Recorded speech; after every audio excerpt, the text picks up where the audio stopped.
The first time Silas Mercer got left at the altar, he was 23 years old and stupid enough to believe love meant something. He'd stood there in his only decent shirt, the one without patches at the elbows, in front of half of Black Hollow's population crammed into the clapboard church. The morning sun had poured through the crooked windows, lighting up dust motes that hung in the air like they had nowhere better to be. He'd waited and waited. The Reverend had cleared his throat so many times it started to sound like a dying cough. Women in the pews had whispered behind gloved hands. Men had shifted their weight, boots scraping against floorboards that needed replacing. Catherine Boyle never showed. Her father had found the note she'd left on the kitchen table after sunrise, something about a merchant's son from Denver and a stagecoach that had departed before dawn. That was it. No apology, no explanation beyond the obvious. Silas Mercer, cattleman and dirt-poor rancher, wasn't enough. He'd walked out of that church with his jaw locked and his pride bleeding out onto Main Street. The humiliation had spread faster than scarlet fever. Within a week, every ranch hand, every shopkeeper, every widow pouring coffee at the boarding house knew the story. Silas Mercer couldn't even keep a woman long enough to say vows. 10 years had passed since then. 10 years of proving he didn't need anyone. 10 years of building his ranch from scrubland and sweat into something that produced enough cattle to matter. 10 years of keeping his head down, his mouth shut, and his heart locked up tighter than the strongbox under his floorboards. He'd done fine. Or at least that's what he told himself every morning when he woke up alone in a house that echoed. The November wind had teeth. It came howling down from the mountains and tore across the valley like it had a personal grudge against anything standing upright. Silas pulled his coat tighter as he rode toward town, his horse picking its way along the frozen ruts that passed for a road.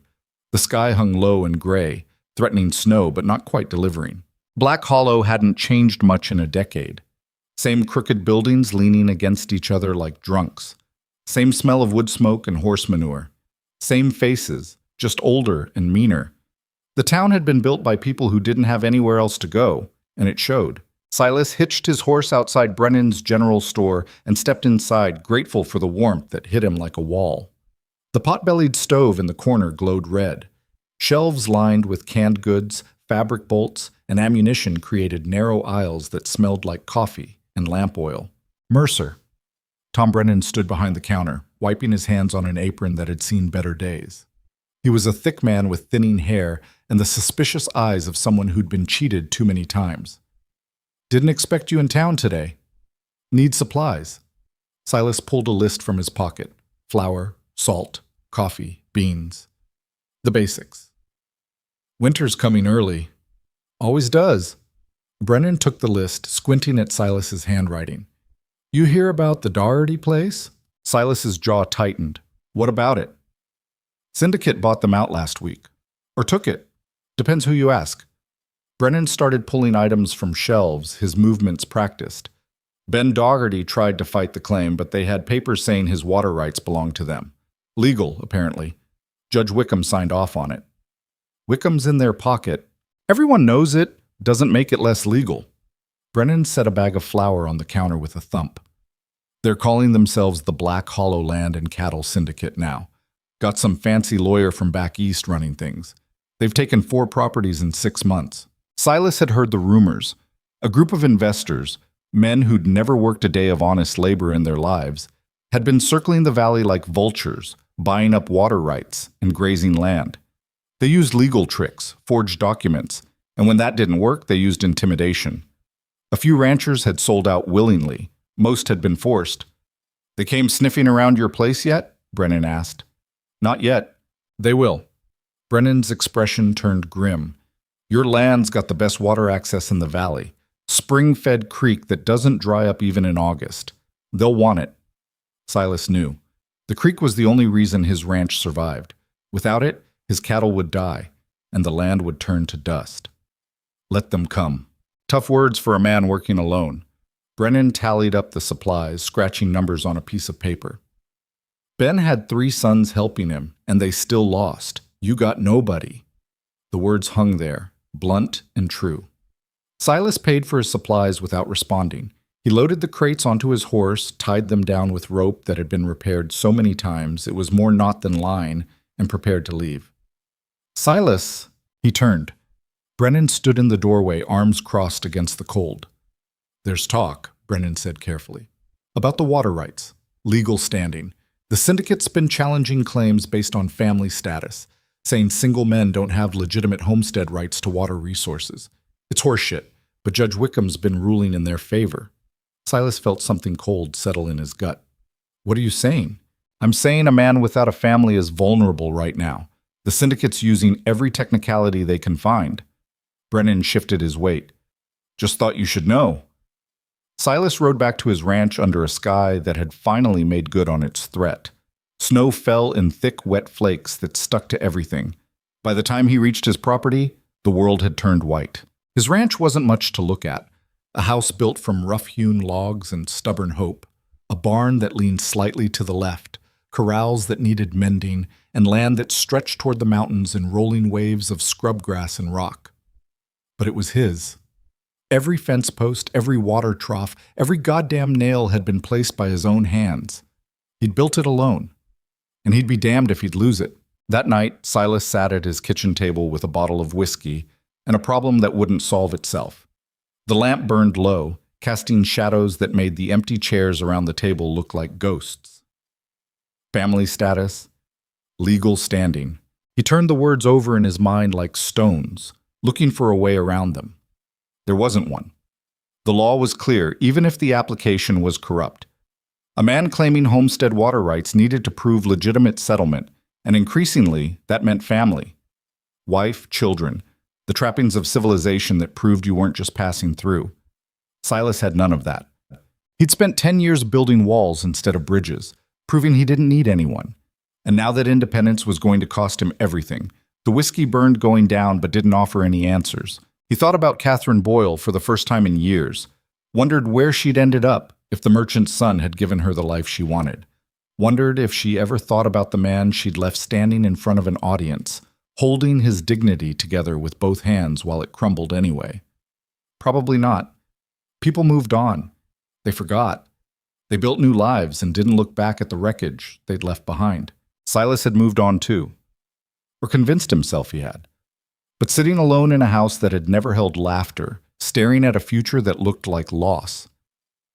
No matter which direction he turned, he had to admit the truth.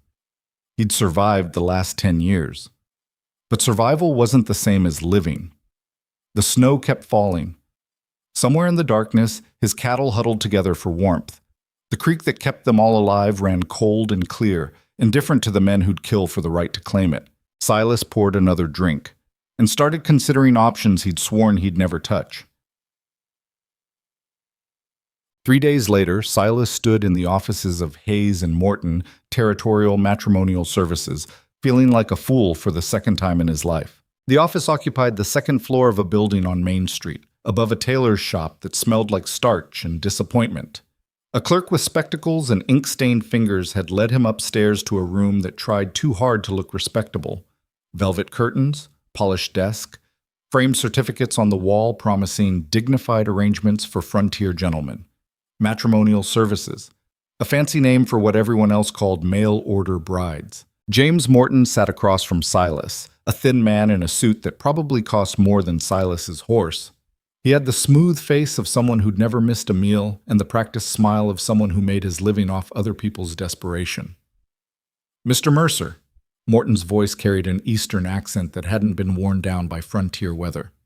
"I appreciate you coming in. I understand you're interested in our services?" Silas wanted to walk out, wanted to tell this perfumed bastard where he could stick his services. But he'd run the numbers 3 times, talked to 2 lawyers who weren't on the syndicate's payroll, and come to the same conclusion every time. Without a wife, he had maybe 6 months before the syndicate found a legal angle to take his water rights. With a wife, he had a fighting chance. "Yeah," Silas said. The word came out rough. "I'm interested."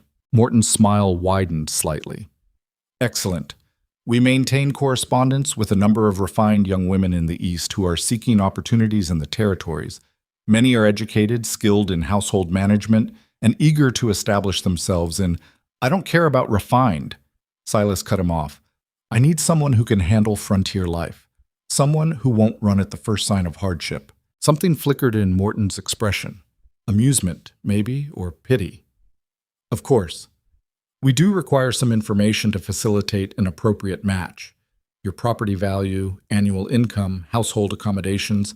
I've got a ranch. It makes enough to survive. The house has 4 rooms and doesn't leak much. Silas leaned forward. I'm not looking for romance, Morton. This is a business arrangement. I need legal family standing. She gets security. Simple. Simple. Morton repeated the word like it tasted strange. Mr. Mercer, I should inform you that while some arrangements do begin as practical matters, many of our clients find that mutual respect can develop into no. Silas's voice went flat. That's not what this is. I want a contract, clear terms, separate rooms, no expectations beyond what's legally necessary. Morton studied him for a long moment. May I ask why you're so certain affection is impossible? Because I learned that lesson once already. Silas stood. Either you can help me with this or you can't. Which is it? Morton drummed his fingers on the desk, considering. Finally, he pulled out a leather folder and opened it, revealing a stack of letters and photographs. We have several candidates who might suit your requirements. He sorted through the papers. Miss Elizabeth Warren, 26, school teacher from Boston. No, you said you don't care about education. Miss Caroline Hughes, 30, widowed, experience managing a household. Widowed? Silas interrupted. Her husband died in a factory accident 3 years ago. She has no children and no family willing to support her. She's been working as a seamstress, but the wages are insufficient. Morton glanced up. She's explicitly seeking a practical arrangement, no romantic illusions. Silas felt something twist in his chest. A woman alone, working herself to death for pennies, desperate enough to marry a stranger and move to the edge of nowhere. He knew that kind of desperation. Anyone else? He asked. Morton flipped through more letters. Miss Evelyn Hart, 28. Father was a clerk who died of consumption 2 years ago. Mother passed when she was young. She's been managing accounts for a textile merchant in Philadelphia, but the business is failing. She writes that she's looking for... He scanned the letter. A new beginning far from the constraints and judgments of city society. What's wrong with her? Silas asked bluntly. Wrong with her? Nobody runs to the frontier because everything's going great back east. What's her story? Morton hesitated, then pulled out a photograph. She's considered unconventional, strong-willed. Her employer noted that she has opinions about how business should be conducted and isn't shy about expressing them.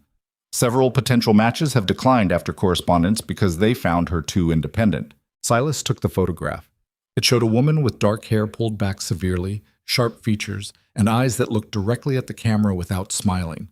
She wasn't beautiful in the soft, delicate way Catherine had been. She looked like someone who'd been knocked down and learned to get back up. She looked tired. How soon can she be here? Silas asked. But the telegram arrived at Evelyn Hart's boarding house on a Tuesday afternoon in late November, delivered by a boy who'd climbed 3 flights of stairs and wanted a tip she couldn't afford to give. She read it standing in the narrow hallway outside her room, conscious of Mrs. Pemberton's door cracked open 2 rooms down, the old woman's eyes tracking every move. Arrangement accepted. Stop. Marriage contract enclosed. Stop. Travel funds wired. Kansas City. Stop. Arrive. Black Hollow, December 12th. Stop. Silas Mercer. Evelyn read it 3 times, waiting for panic to set in. It didn't come. She'd made her decision 6 weeks ago when the textile merchant had called her into his office and explained, with obvious discomfort, that the business was closing. He'd paid her final wages and written a reference letter that damned with faint praise. Miss Hart is highly capable with figures, though her manner can be somewhat direct. That's what men called women who didn't perform gratitude for being underpaid. She'd searched for other work. Every door had closed. Too old, they said, or too experienced, which meant too expensive. Or they'd simply looked at her worn dress and tired face and decided she wasn't decorative enough to sit in their front offices. Philadelphia had nothing left for her except slow starvation dressed up as respectability. So when she'd seen the advertisement for Hayes and Morton's services, she'd written a letter, honest almost to the point of cruelty. She'd listed her skills, bookkeeping, household management, basic medical care, and her flaws. I do not suffer fools. I have no dowry. I will not pretend to be something I'm not. She'd expected no response. Instead, she'd received a contract. Marriage to Silas Mercer, rancher, Black Hollow, Wyoming Territory. Terms: separate accommodations, mutual financial support, legal partnership for property rights. Duration: permanent, unless dissolved by mutual agreement after 2 years. It read like a business merger because that's exactly what it was. Evelyn folded the telegram and walked back into her room, 8 feet by 10, with a narrow bed, a washstand, and a window that overlooked a brick wall. She'd lived here for 18 months. Before that, a different boarding house. Before that, her father's apartment, where she'd nursed him through consumption while their savings evaporated. She owned 2 dresses, 1 coat, 3 books, and a set of accounting ledgers she'd kept from her last position. That was it. 28 years of life reduced to what fit in a single trunk. She began packing. Mrs. Pemberton caught her in the hall the next morning. "Leaving us, Miss Hart?" "Yes." Evelyn didn't slow down. She'd learned not to invite conversations with the landlady. "Sudden, isn't it?" Mrs. Pemberton's voice carried the particular sharpness of someone who traded in gossip. "You haven't found employment elsewhere." "I'm getting married." Silence. Then, "Married? To whom?" "A rancher. In Wyoming Territory." Mrs. Pemberton's expression cycled through shock, disapproval, and finally, pity. "Miss Hart, you haven't resorted to one of those mail order arrangements?" Evelyn stopped walking, turned, looked the old woman directly in the eyes. "I've resorted," she said clearly, "to survival." "Good day, Mrs. Pemberton." She walked out of that boarding house on December 1st and didn't look back. The train west took 8 days. Evelyn watched the landscape change through soot-stained windows, cities giving way to towns, towns giving way to settlements, settlements giving way to nothing but land and sky. The other passengers changed too. Eastern suits and fashionable dresses disappeared, replaced by canvas coats and practical boots. She was heading to the edge of the world.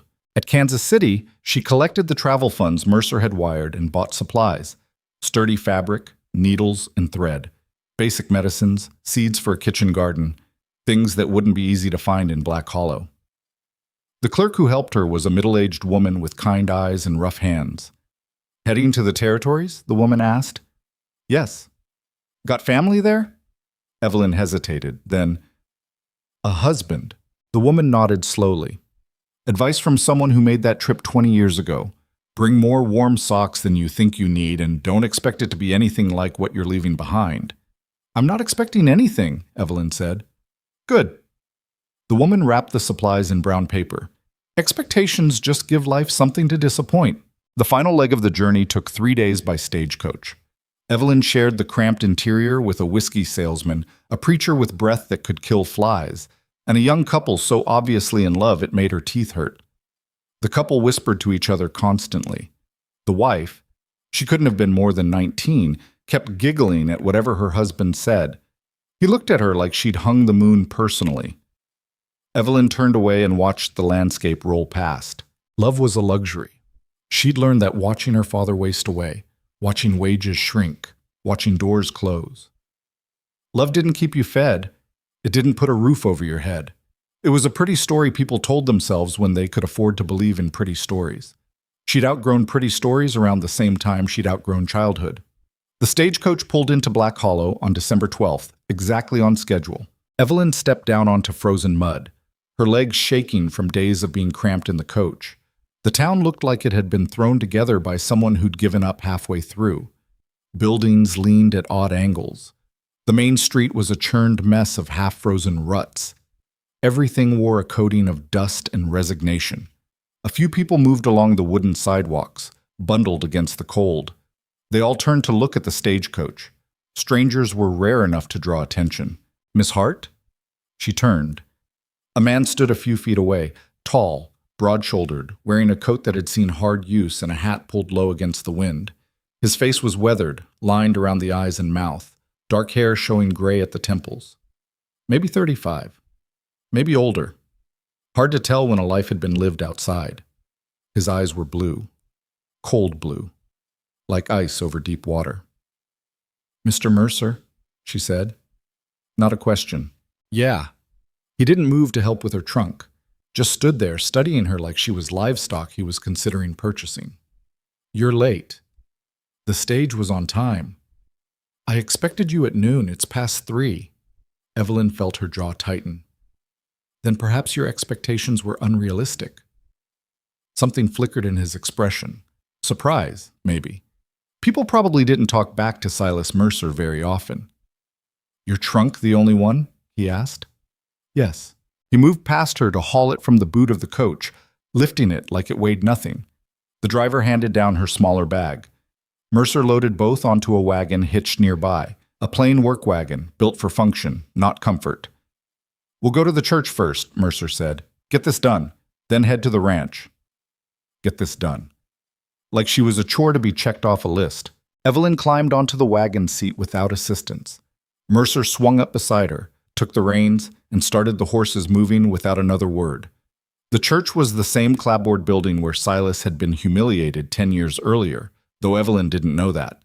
To her, it looked like every other frontier church, simple, plain, built by people who believed in practicality over beauty.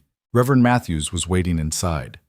He was an old man with watery eyes and the patient expression of someone who'd seen every variation of human foolishness and stopped being surprised. Mr. Mercer, Miss Hart. He nodded to each of them. Shall we proceed? No ceremony, no witnesses, just the 3 of them standing before a simple wooden cross, while the Reverend read through the marriage vows in a voice worn smooth by repetition. Evelyn listened to the words, love, honor, cherish, and felt nothing. They were sounds, formalities required by law. They didn't mean anything. Do you, Silas Mercer, take this woman? I do. Do you, Evelyn Hart, take this man? I do. Then by the power vested in me by the territory of Wyoming, I pronounce you husband and wife. The Reverend looked at Silas expectantly. Silas looked at the floor. No kiss. No embrace. Silas signed the marriage certificate, and Evelyn signed below him. Her handwriting was neat, practiced. His was rough, utilitarian. Congratulations, Reverend Matthews said, though his tone suggested he had doubts about what exactly they should be congratulated for. They left the church as strangers who happened to share a last name. The ride to the ranch took an hour. Neither of them spoke. The landscape stretched out in rolling hills covered in brown grass and patches of snow. Mountains loomed in the distance, their peaks white against a gray sky. It was beautiful in a harsh, unforgiving way.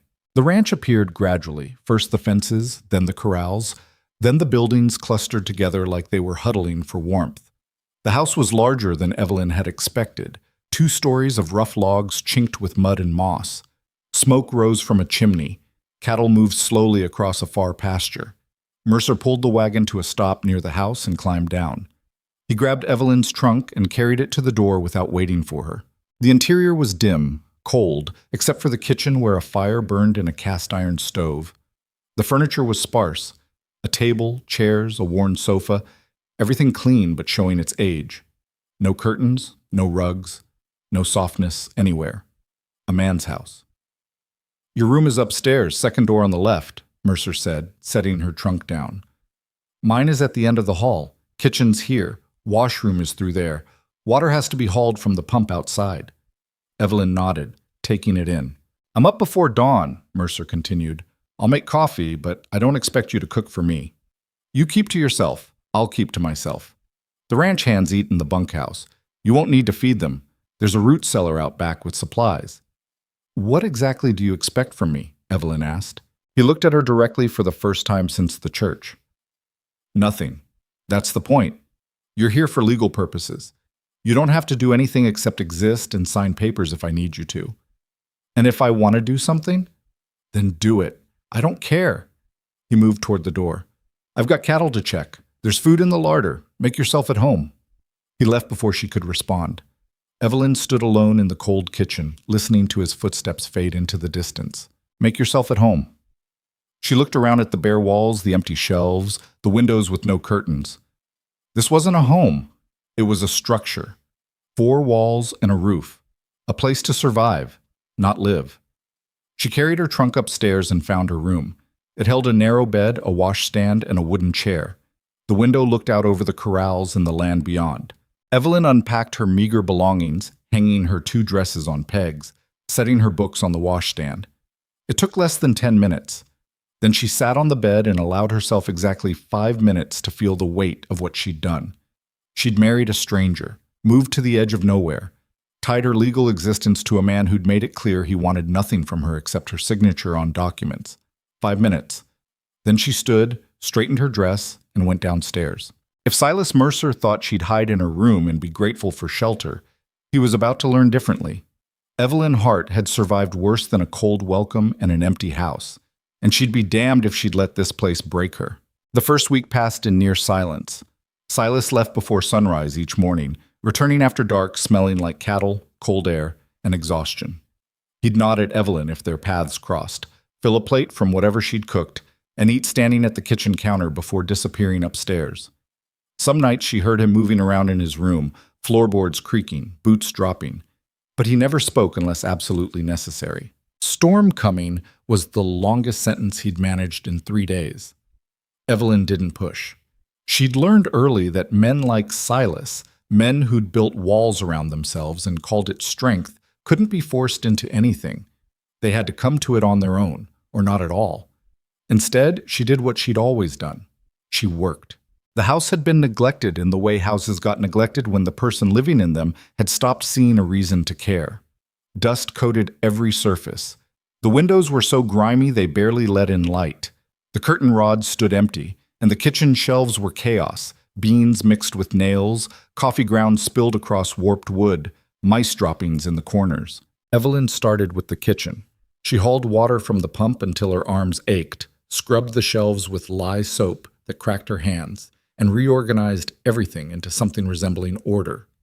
Dry goods in sealed containers, tools hung on hooks. The floor swept clean enough to see the wood grain. It took her 2 full days. Silas noticed on the 3rd morning. He'd come in for coffee and stopped in the doorway, looking around like he'd walked into the wrong house. "You didn't have to do this," he said. "I know." He poured his coffee, staring at the organized shelves. "I'm not paying you to clean. You're not paying me at all." Evelyn was washing dishes in a basin, her back to him. "I did it because living in filth makes me irritable." She heard him grunt, the closest thing to agreement she was going to get, and then the door closing behind him. By the end of the first week, she'd scrubbed every room downstairs, beaten the dust from the sofa until the fabric looked almost new, and hung curtains she'd sewn from fabric she'd bought in Kansas City. The house still wasn't warm, but it was cleaner, more organized, less like a place someone was just waiting to die in. The second week, she started on the paperwork. She'd found Silas's ranch records in a wooden crate shoved under the kitchen table, bills of sale, property documents, feed receipts, loan papers all thrown together without order or sense. Some were water damaged. Others had been chewed by mice. A few were simply torn in half, as if he'd gotten frustrated and given up. Evelyn spread them across the kitchen table and began sorting. She was 3 hours into organizing purchase records by date when Silas came in for lunch. He stopped when he saw the papers covering every available surface. "What the hell are you doing?" "Your bookkeeping." She didn't look up. "Or what passes for it." "I didn't ask you to." "I know what you asked." Evelyn set down the paper she was reading and met his eyes. "You asked for nothing. I'm giving you something anyway. If that's a problem, say so." They stared at each other. His jaw was tight, and there was something dangerous in his expression. Anger, maybe, or just the wariness of a man who'd learned to distrust kindness. Finally, he looked away. "Do what you want." He grabbed bread and cheese from the larder and left without sitting down. Evelyn went back to the papers. By evening, she had them organized into categories: property documents, livestock records, supply purchases, debt obligations. The debt pile was disturbingly large. Silas owed money to the feed store, the bank, and a livestock broker in Cheyenne. Not catastrophic amounts, but enough to matter. She started a ledger, recording everything in neat columns with running totals. Income versus expenses, assets versus liabilities. The picture that emerged wasn't terrible, but it wasn't good either. The ranch made enough to survive, barely. One bad winter, one disease outbreak, one failed cattle sale, and the whole operation would collapse. And that didn't even account for the syndicate circling like wolves. That night, Silas came down after she'd gone to bed. She heard him moving around the kitchen, then silence. When she came down the next morning, the papers were exactly where she'd left them, but her ledger had been moved to the center of the table. He'd read it. He didn't mention it for 2 more days. Then, over breakfast, the first meal they'd eaten at the same time, he said, "The numbers are right." Evelyn buttered her bread. "I know. I didn't realize the feed store debt was that high. You didn't realize because you've been throwing receipts in a box for years." She kept her tone even. "You're paying more in late fees than you would if you just settled accounts monthly." His knuckles whitened around his coffee cup. "I've been busy keeping this place running." "I'm not criticizing. I'm stating facts." She met his eyes. "You're good at the work. You're terrible at the administration. That's fine. Most people are better at one than the other. And you're good at administration. I managed accounts for a textile merchant in Philadelphia for 4 years. Before that, I handled my father's finances through 2 years of medical expenses." She took a bite of bread, chewed, swallowed. "Yes, I'm good at it." Silas studied her for a long moment. "The syndicate. You heard about them?" "I've heard talk in town. Land grab dressed up as legal proceedings. They're targeting water rights, using family status as justification to challenge claims." He set down his cup. "That's why I needed a wife. Not for company, for legal protection." "I know." "You know." "Mr. Morton explained the situation when I signed the contract." Evelyn's voice was dry. "I'm not stupid, Mr. Mercer. I understood what I was agreeing to." He looked like he wanted to say something else, but instead he just nodded and stood. "I'm moving cattle to the south pasture today. Won't be back until late." After he left, Evelyn poured herself more coffee and sat alone at the kitchen table. She'd known what she was signing up for, a marriage that wasn't a marriage, a business arrangement with a man who'd made it clear he wanted distance, not intimacy. That was fine. She'd learned a long time ago that expecting more from people just set you up for disappointment. But sitting in this house that was slowly becoming less empty, eating breakfast in a kitchen that finally looked lived in, she felt something she hadn't allowed herself to feel in years. Hope. Small. Fragile. Probably foolish. But there it was anyway. The third week, Black Hollow noticed her. Evelyn made her first trip into town alone, driving the wagon with a shopping list and the determination not to be intimidated by a handful of frontier gossips. She needed supplies, flour, sugar, lamp oil, thread, and she wasn't about to wait for Silas to have time to escort her. The general store went quiet when she walked in. Tom Brennan stood behind the counter, and 3 women clustered near the fabric bolts stopped their conversation mid-sentence. Everyone turned to stare at the new Mrs. Mercer. "Ma'am?" Brennan's greeting was polite but wary. "Didn't expect to see you in town." "I need supplies." Evelyn handed him her list. "And I'd prefer not to wait while people stare at me like I'm a curiosity." One of the women, a plump matron in an expensive coat, gave a little gasp. The other 2 looked scandalized. Brennan's expression didn't change, but something that might have been amusement flickered in his eyes. "Yes, ma'am." He started gathering items. "This your first time shopping in Black Hollow?" "First time shopping anywhere in Wyoming territory. Different from Philadelphia, I imagine." "Smaller inventory, worse selection." Evelyn watched him work. "But the principle is the same. I need goods, you sell them, we exchange money." The plump woman whispered something to her companions. Evelyn ignored them. Brennan tallied the purchases. "Your husband usually buys on credit and settles monthly. You want me to add this to his account?" "No." Evelyn pulled cash from her reticule, money she'd saved from her last position, money she'd kept hidden in her trunk because she'd learned never to be completely dependent. "I'll pay now." She saw the surprise in Brennan's face, quickly hidden. A woman with her own money was unusual out here. A woman who insisted on paying her own way was practically scandalous. "As you wish." He took her payment, counted out change. "Welcome to Black Hollow, Mrs. Mercer." The women by the fabric bolts were still staring. Evelyn turned to face them directly. "Can I help you ladies with something?" The plump one found her voice first. "We were just... that is... we heard Silas had married." "You heard correctly." "It was rather sudden." This from a thin woman with a pinched face. "No courtship, no announcement. We met through a matrimonial service." Evelyn said it clearly, without shame. "I'm sure the whole town knows that already." The third woman, younger, with calculating eyes, smiled coldly. It must be difficult coming to a place like this after city life, so isolated, so rough. I've survived worse than isolation and rough conditions. Evelyn picked up her packages. If you ladies will excuse me. She walked out with her head high and her hands steady, but she could feel their eyes following her all the way to the wagon. That night, she told Silas about the encounter while they ate dinner. They'll talk, he said flatly. Nothing to be done about it. I'm not concerned about talk. You should be. This is a small town. Reputation matters. Evelyn set down her fork.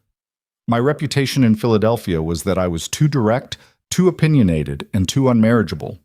I've been talked about my entire adult life. I survived. This is different. Out here, if people decide you don't belong, then what?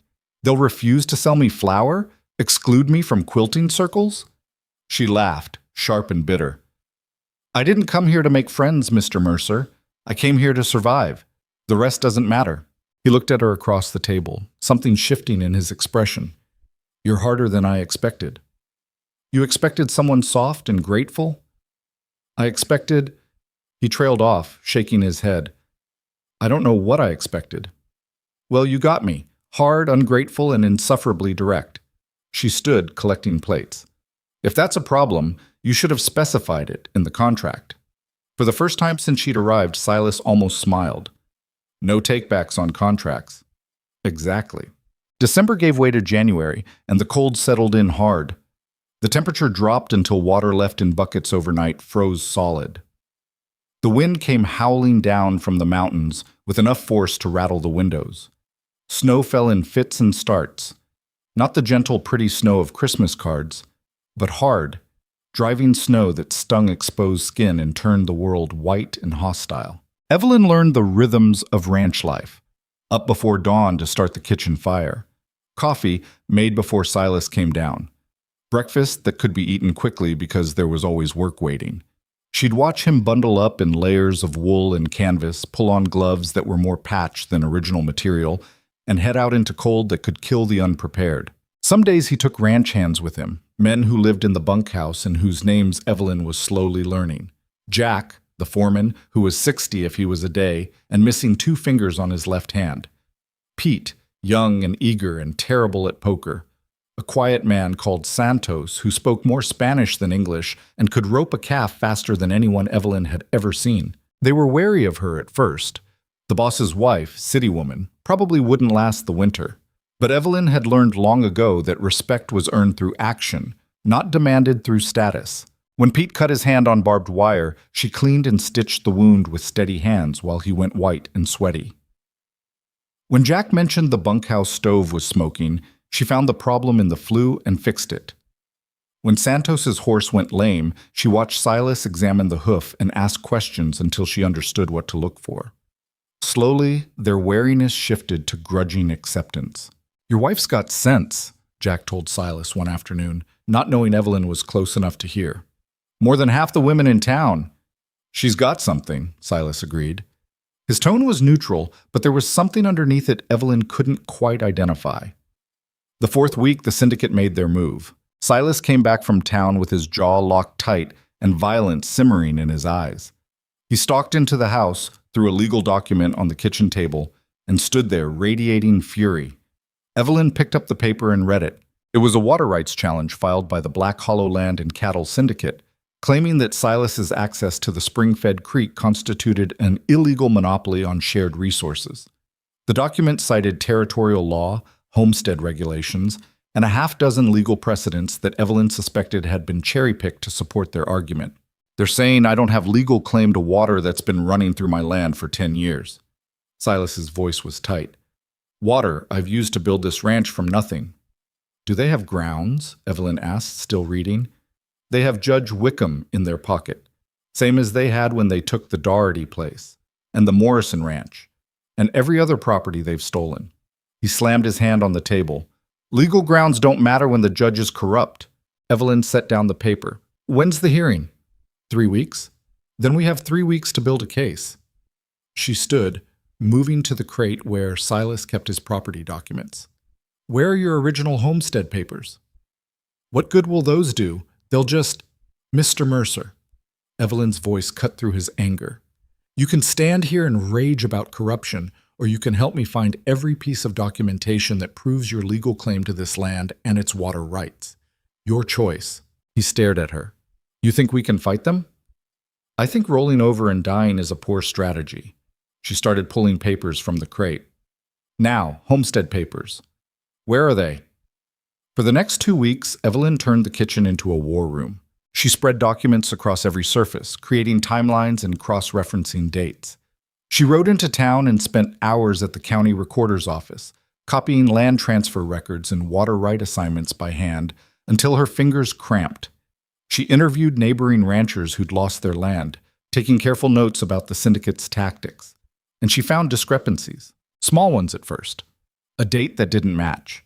A signature that looked suspiciously similar to other signatures. A property boundary that, when checked against survey maps, didn't align with what the syndicate claimed. Then she found something bigger. Silas. Evelyn's voice was steady, but her hands trembled slightly as she held up 2 documents. Look at this. It was late evening.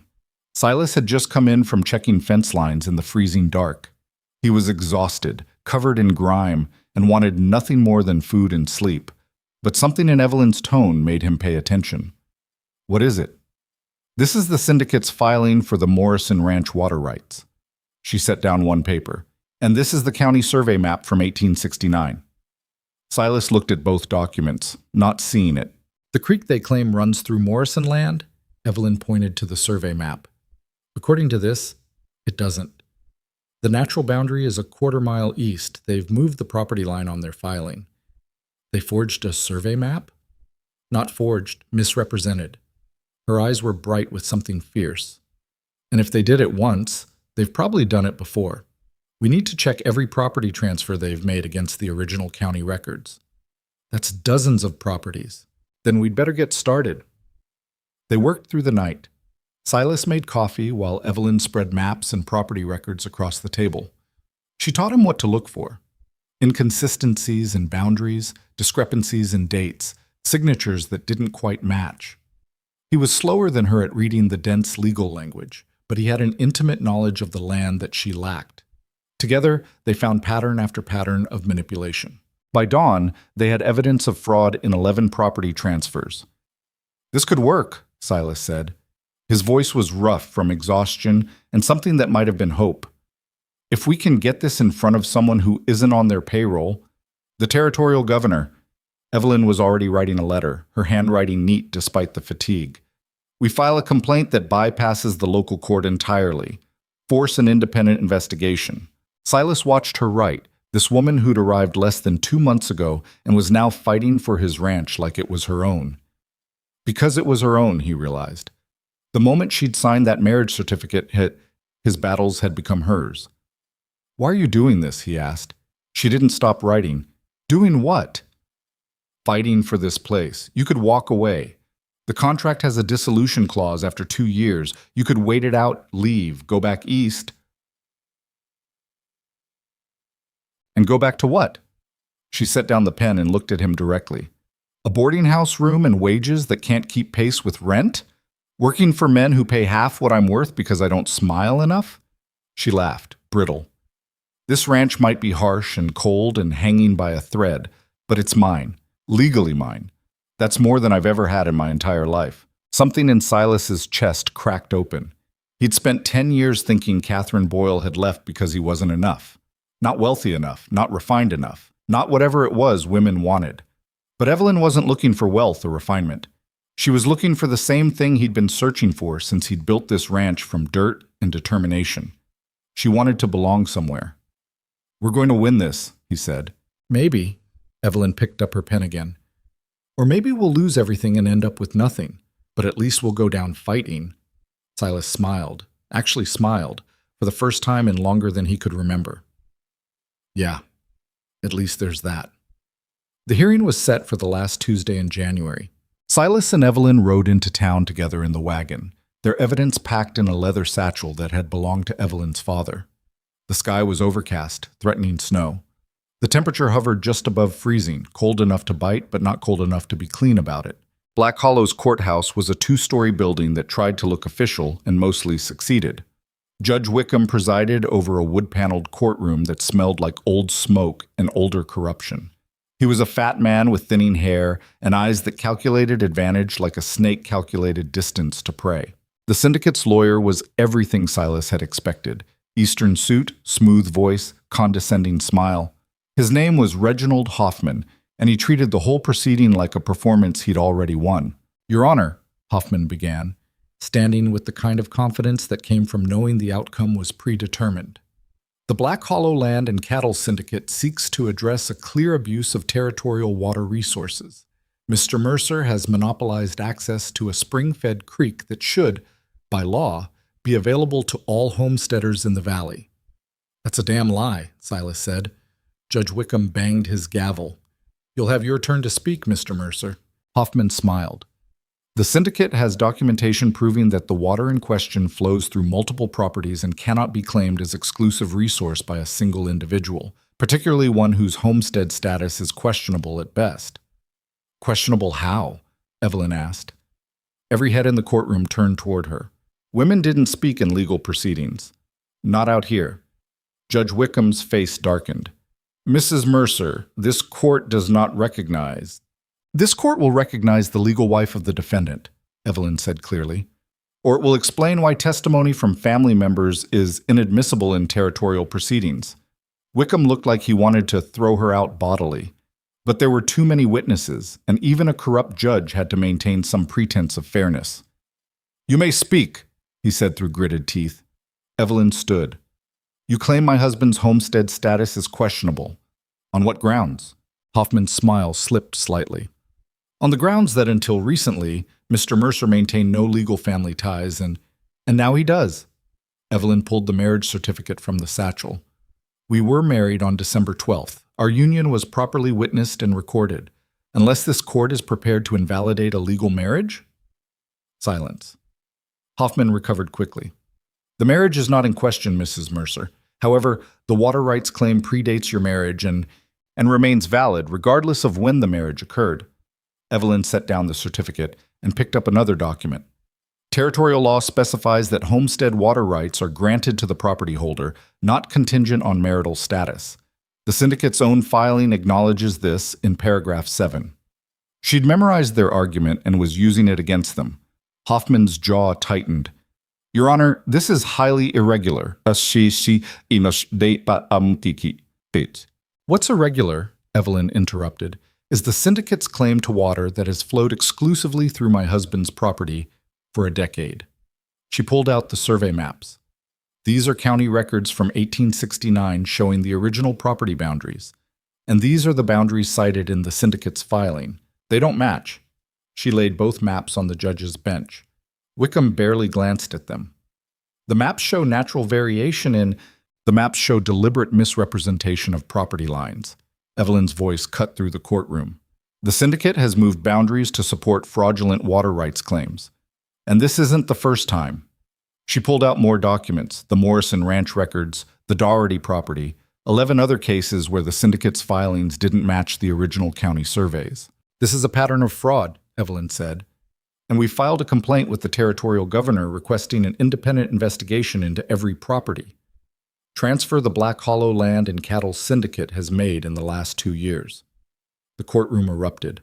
Hoffman lunged to his feet, objecting in a voice that had lost all smoothness. Judge Wickham banged his gavel hard enough to crack the block. Half the spectators started shouting at once. Through it all, Silas sat perfectly still, watching his wife dismantle the machine that had been destroying his valley. She wasn't loud. She wasn't emotional. She simply presented fact after fact after fact, each one a nail in the syndicate's coffin. Judge Wickham tried to regain control. "This hearing is about water rights, not— This hearing is about fraud," Evelyn said. "And I have documented evidence that the syndicate has been falsifying property records for years. Either this court addresses that evidence, or the territorial governor will." Wickham knew he was beaten. He could rule in the syndicate's favor, but with a governor's investigation looming, any decision he made would be overturned. And worse, his own corruption would be exposed. "This court," he said slowly, We'll take the evidence under advisement and issue a ruling after the territorial investigation is complete. It wasn't a victory, but it wasn't a loss either. Hoffman stood frozen, his carefully constructed case falling apart. Behind him, the syndicate's representatives looked like men who'd just realized the ground beneath them wasn't as solid as they'd thought. Silas and Evelyn walked out of the courthouse together. The snow had started falling, fat, heavy flakes that stuck to everything. People on the street stopped to stare at them. The whispers had already started. They climbed onto the wagon. Silas took the reins but didn't start the horses moving immediately. "You just made enemies of the most powerful men in the territory," he said. "I know. They'll come after us, legal or otherwise." "I know that too." Silas looked at her, this woman who'd arrived 2 months ago carrying nothing but a trunk and resignation, who'd cleaned his house and organized his chaos and just fought a legal battle that should have terrified her. "You're not what I expected," he said quietly. "Neither are you." He wanted to ask what she meant, wanted to know what she saw when she looked at him, but the words stuck somewhere between his chest and his throat. Instead, he started the horses moving, and they rode home through the falling snow. That night, Evelyn couldn't sleep. She lay in her narrow bed, listening to the wind rattle the windows and the house creak under the weight of winter. Her hands still trembled slightly from the adrenaline of the courtroom. She'd stood in front of a hostile judge and a room full of people who wanted her to fail, and she'd fought anyway. It had felt good. Terrifying, but good. She heard footsteps in the hall and tensed, then Silas's voice low. "You awake?" "Yes." A pause. "Can I come in?" Evelyn sat up, pulling the quilt around her shoulders. "It's your house." The door opened. Silas stood in the doorway, still fully dressed, backlit by the lamp he carried. His shadow stretched long across the floor. "I wanted to say—" He stopped, searching for words. "What you did today. That took guts. It took preparation and documentation." "It took guts," he repeated. "Most people would have let me fight that battle alone." "We're married. Your battles are mine." She said it matter-of-factly, but something in her voice made him look at her more closely. "The contract says we can dissolve this after 2 years," Silas said. "No questions asked. You could walk away." "I could." "Are you planning to?" Evelyn considered lying, considered protecting herself with distance and practiced indifference. But sitting here in the dark, with this man who'd given her legal standing and a place to fight for, she found she didn't want to lie. "I don't know," she said honestly. "Ask me in 2 years." Silas nodded slowly. "Fair enough." He turned to leave, then stopped. "Evelyn?" It was the first time he'd used her name. "Yeah?" "Thank you. For today. For all of it." "You're welcome." He left, closing the door quietly behind him. Evelyn lay back down, pulling the quilt up to her chin. Outside, the wind howled. Inside, the house creaked and settled. And somewhere between the cold and the dark and the uncertain future, she felt something she hadn't felt in longer than she could remember. She felt like she was exactly where she was supposed to be. February came in cold and mean, the kind of cold that made bones ache and made every breath visible. The snow that had fallen during the hearing never fully melted, just accumulated in dirty drifts against fence posts and building corners. The sky stayed gray for days at a time, pressing down on the valley like a lid on a pot. The territorial governor's investigation began the second week of the month.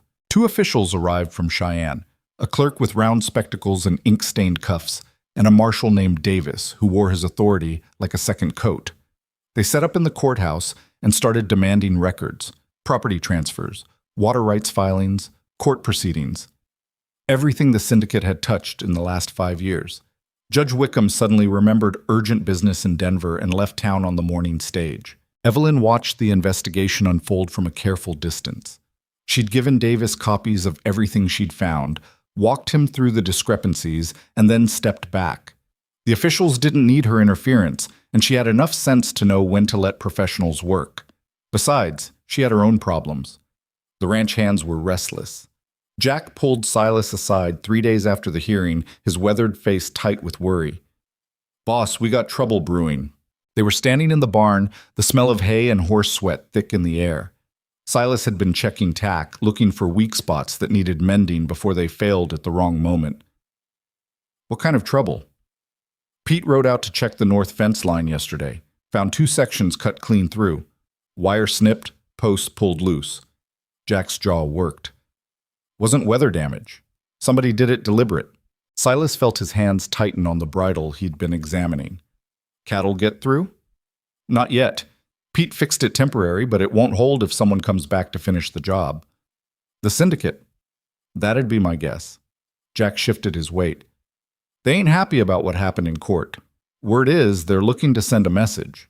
Silas hung the bridle back on its hook with deliberate care. Double the patrols, 2 men on the boundaries at all times. Anyone sees strangers on our land, they come get me immediately. Don't engage, just report. You expecting them to try something bigger? I'm expecting them to do whatever they think they can get away with. Silas met Jack's eyes. We show weakness now. We're done. Jack nodded and left to organize the men. Silas stood alone in the barn, listening to horses shift in their stalls and the wind rattle loose boards overhead. He'd known there would be retaliation. The syndicate had too much invested to just accept defeat gracefully. But knowing it was coming and dealing with it when it arrived were 2 different things. He found Evelyn in the kitchen, working her way through a pile of mending. She'd taken to repairing the ranch hand's clothes without being asked. Torn shirts, ripped trousers, socks worn through at the heel. It was work that needed doing, and she had the skills, so she did it. We've got fence cutting, he said without preamble.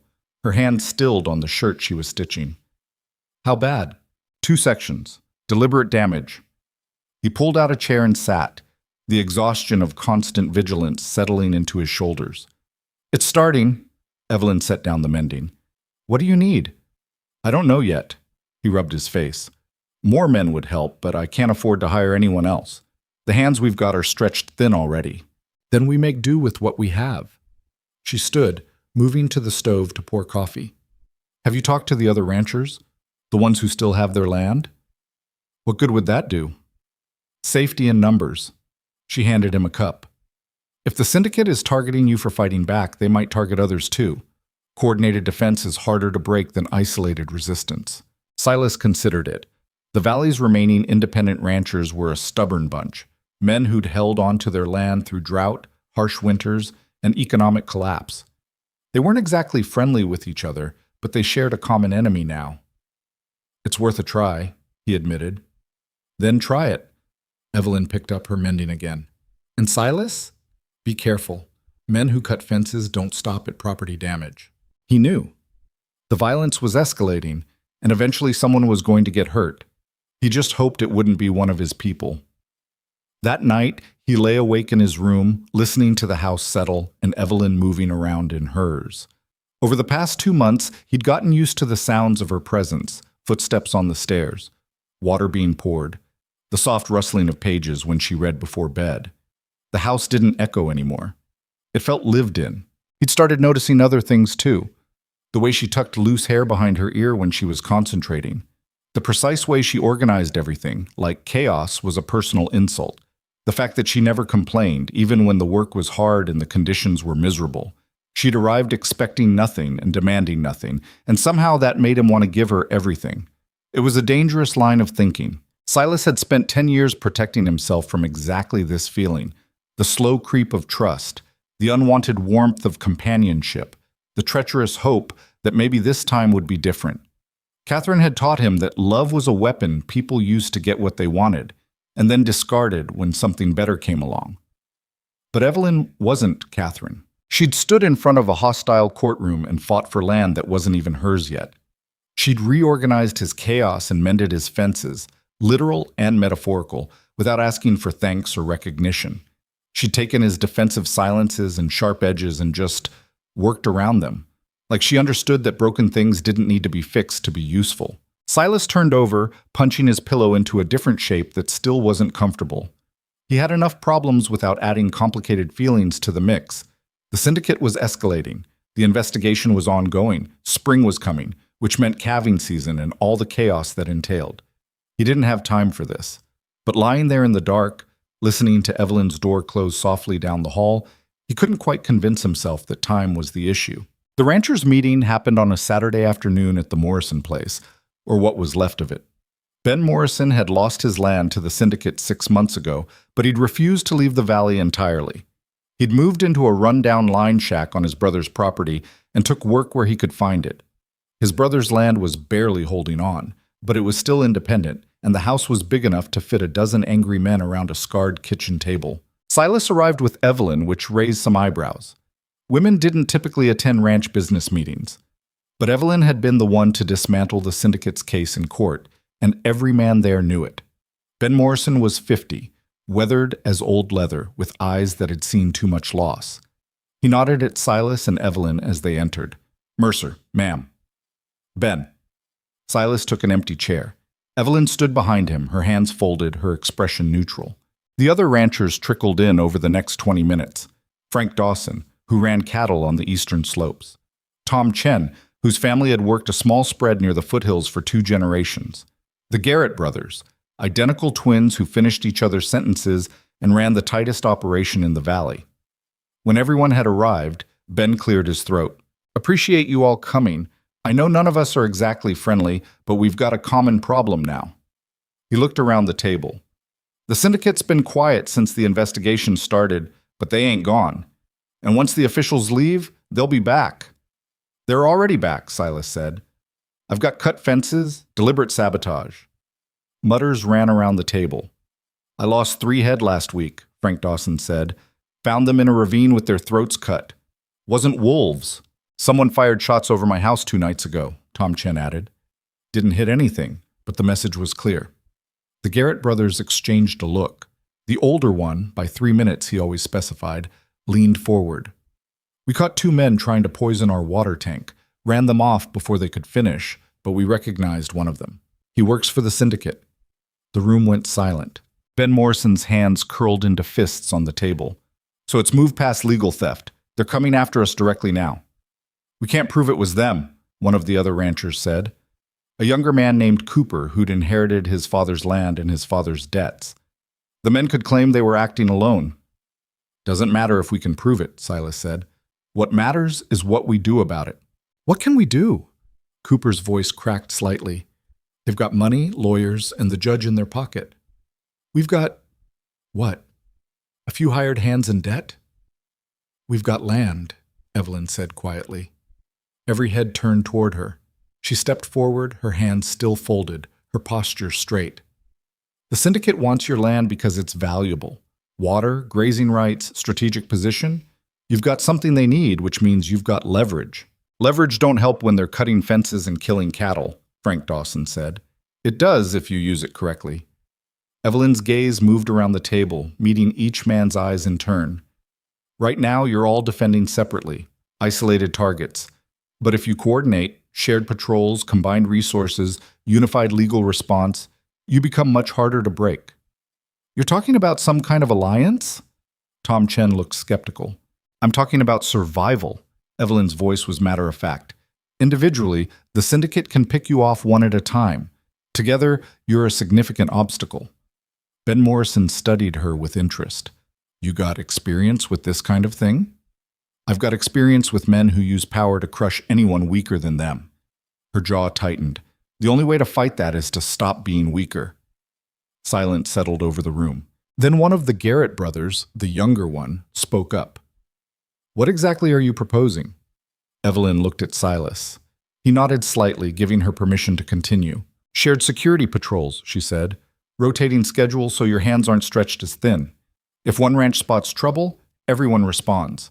Combined purchasing to reduce costs. Unified legal representation if the syndicate tries more court challenges." She paused. "And most importantly, you all go on record together. Public statement filed with the territorial government, documenting every instance of harassment and sabotage. Make it impossible for the syndicate to claim this is isolated incidents." "That's a lot of cooperation for men who barely talk to each other," Cooper said. "Yes." Evelyn didn't soften it. "It is, and it'll require swallowing pride and setting aside old grudges. But the alternative is losing everything you've built." The ranchers looked at each other. Years of competition and disputes sat heavy in the room. These weren't men who trusted easily or forgave readily. Finally, Ben Morrison spoke. I already lost my land. Watched them take it with legal papers and corrupt rulings while I stood there and couldn't do a damn thing about it. His voice roughened. I won't watch the rest of you go down the same way if there's something that could have been done to stop it. I'm in, Tom Chen said. The Garrett brothers nodded in unison. Us too. One by one, the others agreed. Even Cooper, though he looked like he might be sick from the fear of what they were committing to. Then we need to organize, Silas said. Security patrols start tomorrow. We'll need a schedule, clear boundaries, and signals if something goes wrong.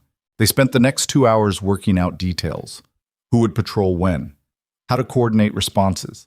What to do if they caught syndicate men on their land. It was messy and argumentative, with old tensions flaring up every few minutes, but eventually they hammered out something workable. As the meeting broke up and ranchers headed for their wagons, Ben Morrison caught Silas's arm. Your wife, he said quietly. She's something. Yeah. Silas watched Evelyn talking with Tom Chen about accounting systems. She is. You're lucky, Mercer. Most mail-order arrangements don't turn out that well.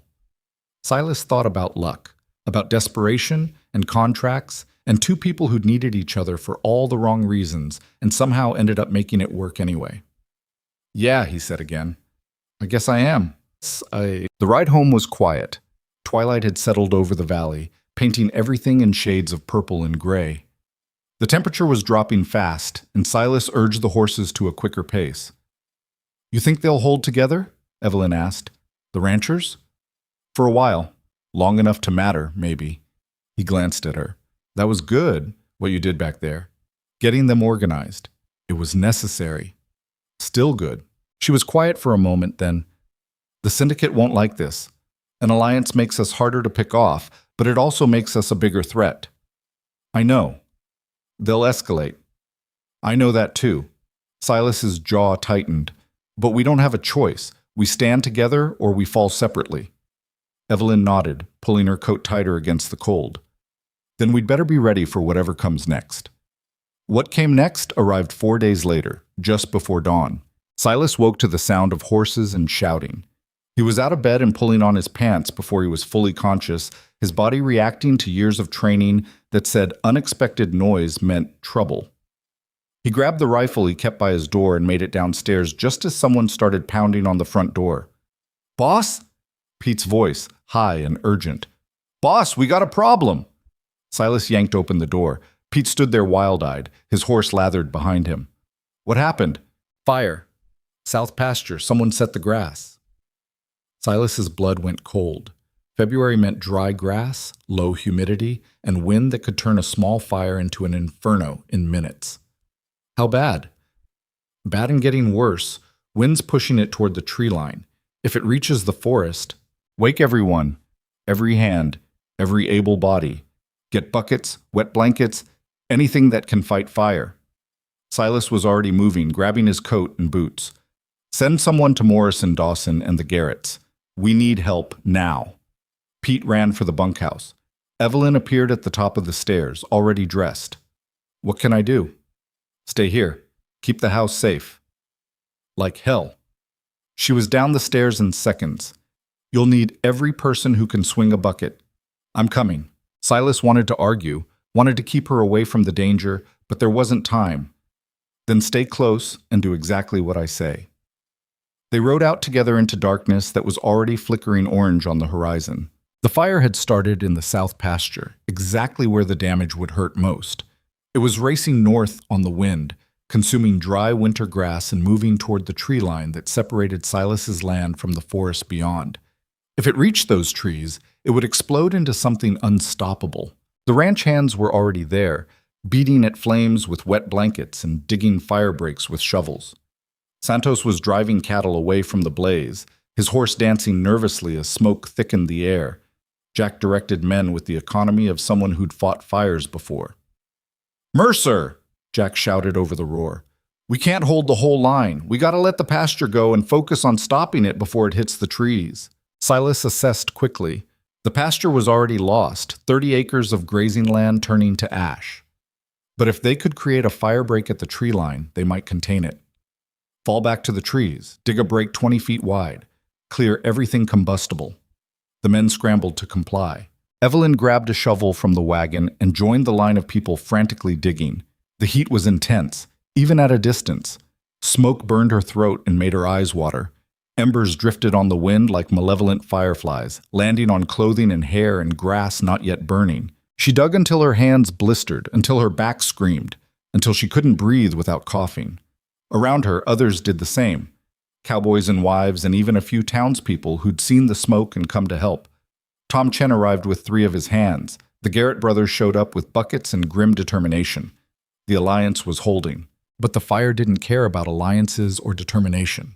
It kept coming, a living thing that consumed everything in its path and laughed at their pathetic efforts to stop it. "It's not enough," someone shouted. "The break's not wide enough." Silas knew. Even as they worked, he could see they were going to lose. The fire was moving too fast, the wind too strong, the fuel too abundant. Then Evelyn was beside him, soot-streaked and breathing hard. "The creek." "What?" "The spring-fed creek that runs through your property. Where does it go?" Silas's mind raced, pulling up the map of his land. "It runs north through the pasture and into the trees about a quarter-mile east of here." "If we can divert it," Evelyn said urgently, "flood the fire break, we can create a water barrier." "The creek's not that big. It wouldn't be enough to—" "There's a beaver dam upstream. I saw it when I was writing the property lines last week." Her eyes were bright with something between fear and fierce intelligence. "If we break the dam, release all that water at once, it might give us the surge we need." It was crazy, breaking a beaver dam in the dark while a wildfire bore down on them, hoping the water would reach the fire break in time and in sufficient volume to make a difference. But crazy was better than nothing. "Jack!" Silas grabbed the foreman. "Take Pete and Santos. There's a beaver dam a quarter-mile upstream. Break it. Release all the water you can." Jack didn't waste time asking questions. He just nodded and ran for his horse. Silas turned back to the fire break. "Keep digging. Deepen it as much as you can. We're going to try to flood this thing." The next 20 minutes were the longest of Silas's life. They dug while the fire crept closer, while the heat became unbearable, while embers fell like rain. Evelyn worked beside him, her breath coming in ragged gasps, her hands bleeding through makeshift wraps. The fire was 50 yards away, then 40, then 30. Someone shouted, "It's not going to work! We need to pull back!" "Not yet," Silas said. 20 yards. The heat was scorching now, painful even through thick clothing. Silas up. "Not yet." Then he heard it, a roar different from the fire, a rumble of water moving fast. "Down!" Jack's voice from somewhere in the darkness. "Get down! It's coming!" A wall of water hit the fire break with the force of a flood, surging through the channel they'd dug and spreading across the cleared ground. It wasn't deep, barely knee-high in most places, but it was cold and fast and exactly where they needed it. The fire hit the water and hissed like something alive and angry. Steam exploded upward. The flames faltered, split around the wet barrier, tried to find a way through and couldn't. The line held. For a moment, nobody moved. They just stood there, filthy and exhausted, watching the fire rage against the water and lose. Then someone started laughing, a slightly hysterical sound that rippled through the group. They'd done it. Against all odds and common sense, they'd actually done it. Silas found Evelyn sitting on the ground, her head down, her shoulders shaking. For a terrible moment, he thought she was crying. Then she looked up, and she was laughing too. The kind of laughter that came from surviving something that should have killed you. "We flooded it," she said. "We actually flooded it." "Your idea." Silas dropped down beside her, too tired to stand anymore. "You saved the trees. Probably saved the whole valley." She shook her head. "Jack broke the dam. The hands dug the break. Everyone did this." "You thought of it." Around them, people were starting to collect themselves. The fire was still burning in the pasture, but it was contained now, boxed in by the fire break on one side and bare ground on the other.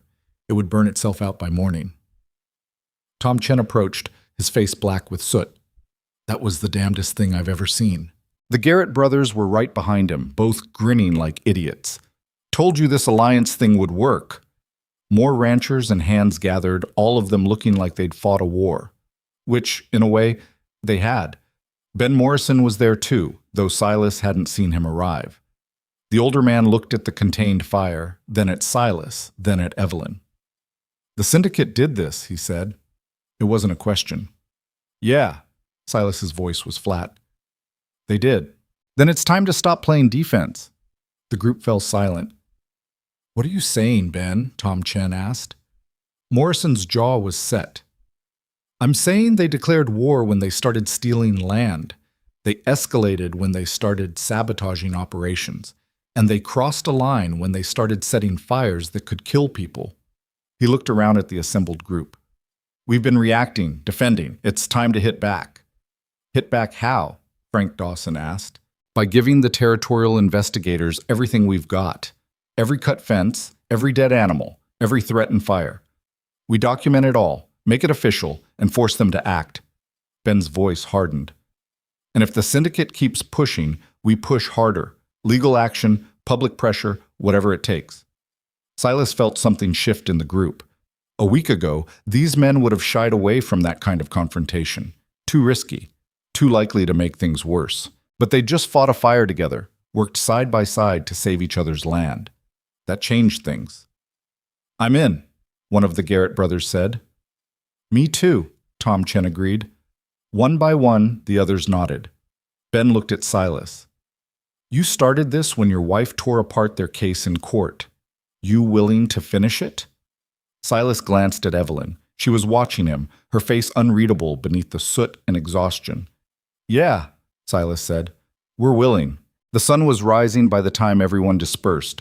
The fire had burned itself down to smoldering patches, and the danger had passed.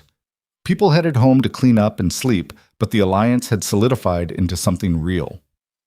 Silas and Evelyn rode back to the ranch in silence. They were both too exhausted for words. The house appeared through the gray dawn light, still standing, untouched by the fire that had come so close. Inside, Evelyn headed straight for the washroom. Silas heard water being poured, heard her moving around. He should do the same. He was covered in soot and ash, his clothes ruined, his hands blistered. But he just stood in the kitchen, staring at nothing. They'd won tonight. Barely. By luck and quick thinking and a beaver dam that happened to be in the right place. Next time, they might not be so lucky. The door opened and Evelyn emerged, her face scrubbed clean, wearing a clean dress. Her hands were bandaged. She must have treated them herself. "You should wash up," she said. "Those burns need salve." "In a minute." She studied him. "You're thinking about what comes next." "Yeah." "It's going to get worse before it gets better." "I know." Silas finally looked at her. "This is what you signed up for. A legal arrangement, property rights, safe distance. Not range wars and arson and risking your life to fight fires." "No," Evelyn agreed. "It isn't. You could still leave. The contract." "Stop." Her voice was sharp. "Stop offering me an escape I don't want." Silas went still. "What?" "I'm not leaving." He moved closer, her amber eyes fierce. "I know you think I will. I can see it in how you hold back, how you keep waiting for me to realize this is too hard and run. But I'm not Catherine." The name hit like a physical blow. "How did you—" "People talk. I've heard the story." Evelyn's expression softened slightly. "She left you at the altar, and you decided that meant love was a lie, and trust was for fools. So you built walls and convinced yourself you were better off alone." Silas wanted to deny it, but the words stuck in his throat. "I'm not her," Evelyn said again. "I didn't come here looking for romance or rescue. I came here looking for a place to stand and fight, and I found it." She held his gaze. "So stop waiting for me to leave, Silas, because I'm not going anywhere." For a long moment, they just stood there, two people covered in soot and exhaustion, holding on to something fragile and new. Then Silas closed the distance between them and kissed her. It wasn't gentle or romantic. It was desperate and clumsy and tasted like smoke. But Evelyn kissed him back with the same fierceness she brought to everything else, her bandaged hands gripping his shirt, her body solid and real against his. When they broke apart, both breathing hard, Silas rested his forehead against hers. "I don't know how to do this," he admitted quietly. "Neither do I." Evelyn's laugh was shaky. "We'll figure it out as we go." "What if I mess it up?" "Then we'll fix it." She pulled back enough to meet his eyes. We're good at fixing things, remember? Silas kissed her again, softer this time, like he was memorizing the shape of her mouth and the feel of her hair tangled in his fingers. Outside, the sun continued rising over a valley scarred by fire but not broken. Inside, two people who'd married as strangers stood in a kitchen that finally felt like home. And for the first time in 10 years, Silas Mercer let himself believe that maybe, just maybe, he deserved this. They didn't talk about the kiss. Not the next morning when they sat across from each other at breakfast, both pretending the air between them hadn't fundamentally changed. Not when Silas caught himself watching Evelyn organize supply lists with the same precise handwriting she'd used to dismantle the syndicate's legal case. Not when Evelyn's hand brushed his while passing the coffee pot, and they both froze for half a heartbeat before continuing like nothing had happened. The silence around it was almost worse than the kiss itself. Jack noticed first because Jack noticed everything. He cornered Silas 3 days later while they were repairing the fire-damaged fence in the south pasture. "You and the missus have a fight?" Silas drove a post into the ground harder than necessary. "No." "Then why are you acting like a kid who got caught stealing candy?" "We're not acting like anything." "Right." Jack's tone was dry. "That's why you've been staring at the house for the last 10 minutes instead of working." Silas realized he'd been holding the same fence post, not moving. He forced himself to focus on the task. "Drop it, Jack." "Suit yourself. But in my experience, when a man kisses his wife and then spends the next 3 days avoiding her, that's called being a coward." The fence post slipped from Silas's grip. "How the hell did you—" "Pete saw you through the kitchen window when he came back for spare rope." Jack hammered wire into place with practiced efficiency. "Whole crew knows by now. We're pretending we don't because you're the boss and we like our jobs." Silas closed his eyes. "Perfect. Just perfect." "Look," Jack said, his voice gentler than usual. "I've known you 10 years. Watched you turn yourself into stone after that Boyle girl left.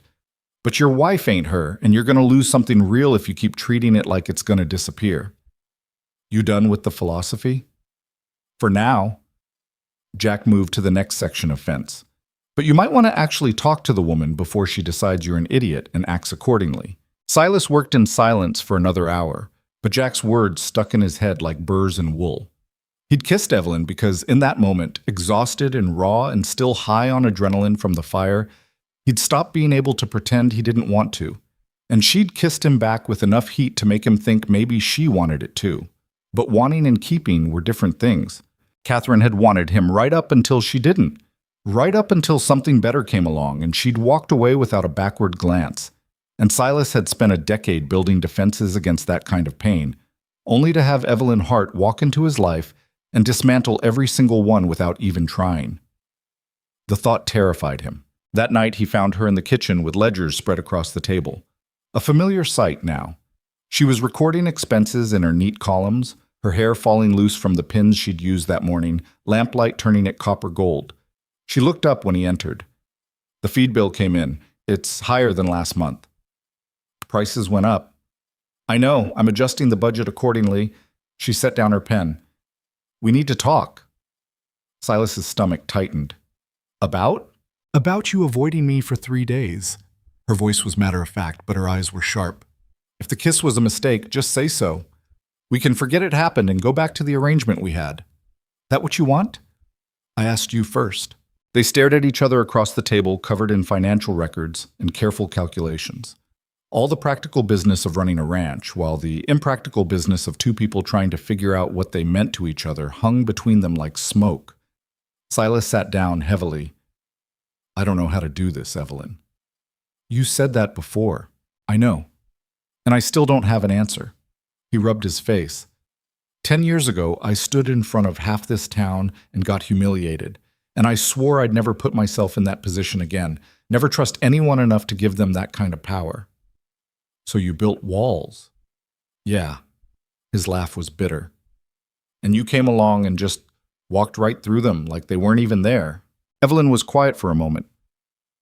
"I didn't come here looking to tear down anything, Silas. I came here to survive, to have something that was mine."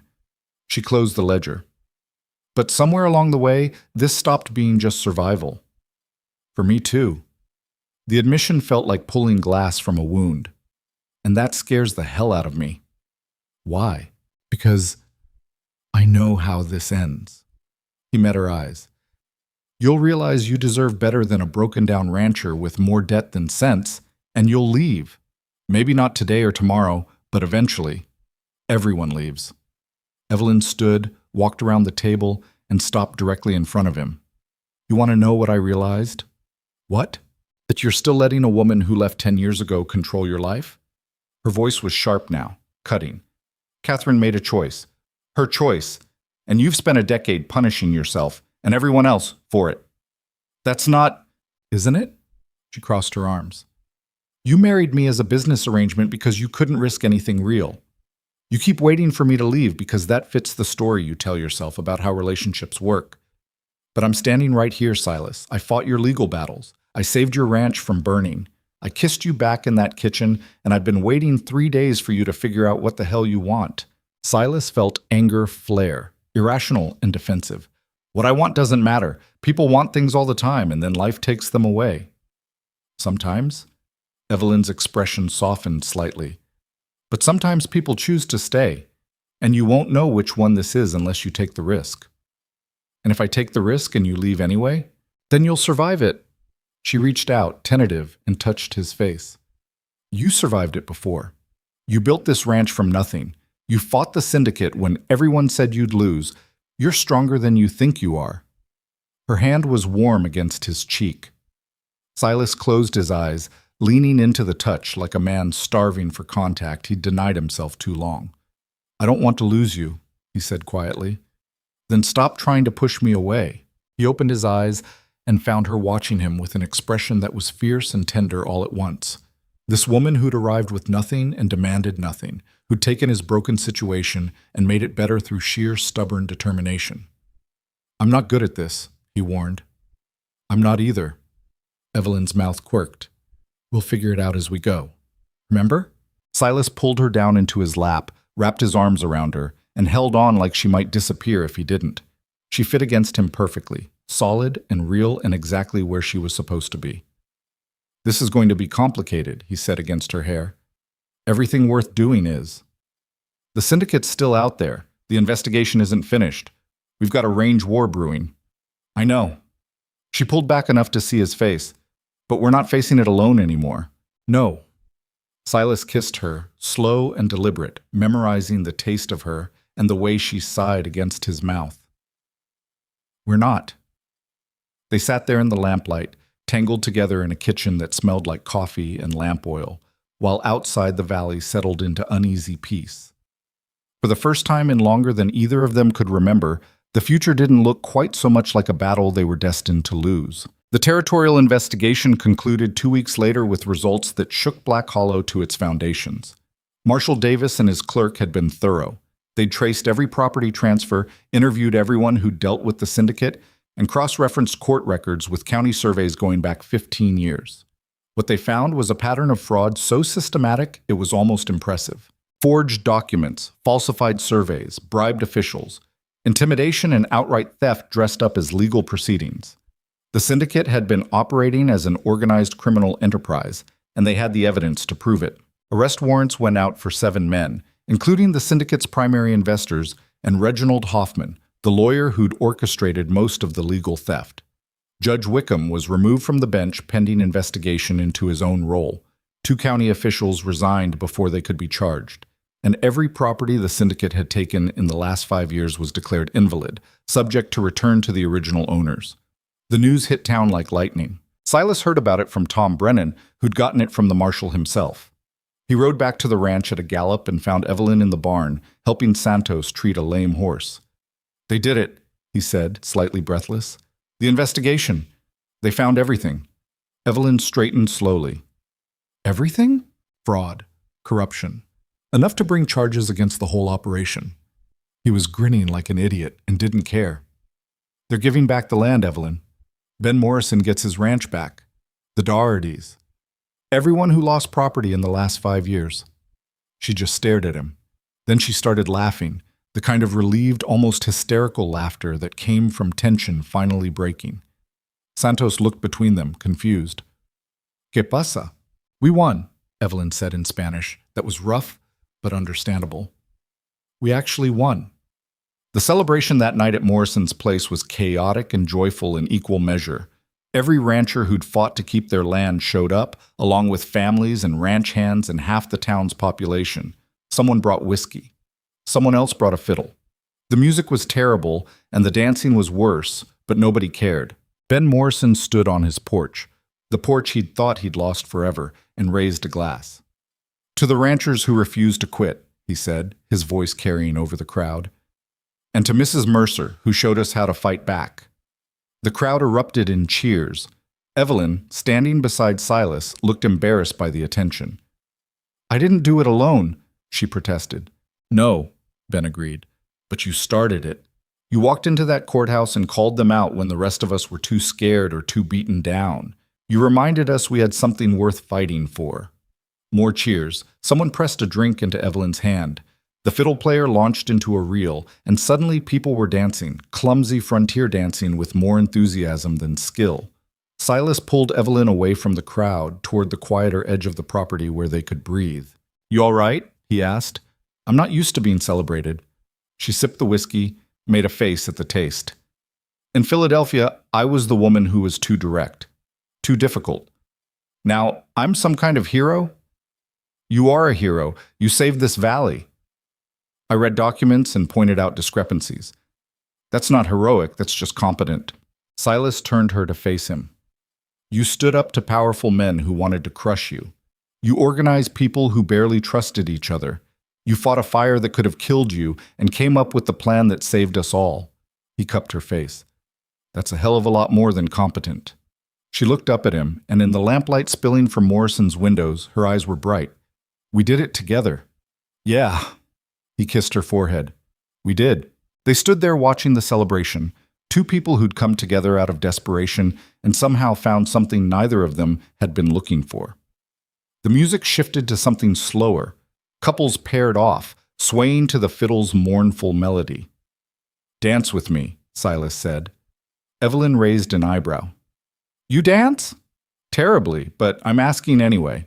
She laughed and let him pull her into an approximation of a waltz. He was right. He was terrible. He stepped on her feet twice in the first minute and couldn't keep the rhythm to save his life. But Evelyn didn't complain. She just followed his lead and rested her head against his shoulder while they moved in slow circles under stars that looked close enough to touch. I'm glad I came here, she said quietly. Even though it meant marrying a stranger and fighting range wars, especially because of that. She pulled back to see his face. I was dying in Philadelphia, Silas, slowly. Working myself to exhaustion for wages that weren't enough to live on, watching my life get smaller and smaller until I couldn't see a future anymore. Her voice roughened. You gave me a reason to fight, a place where fighting mattered. You gave me that too. Silas's arms tightened around her. I thought I was just surviving out here, building the ranch because it was something to do, but you made it mean something.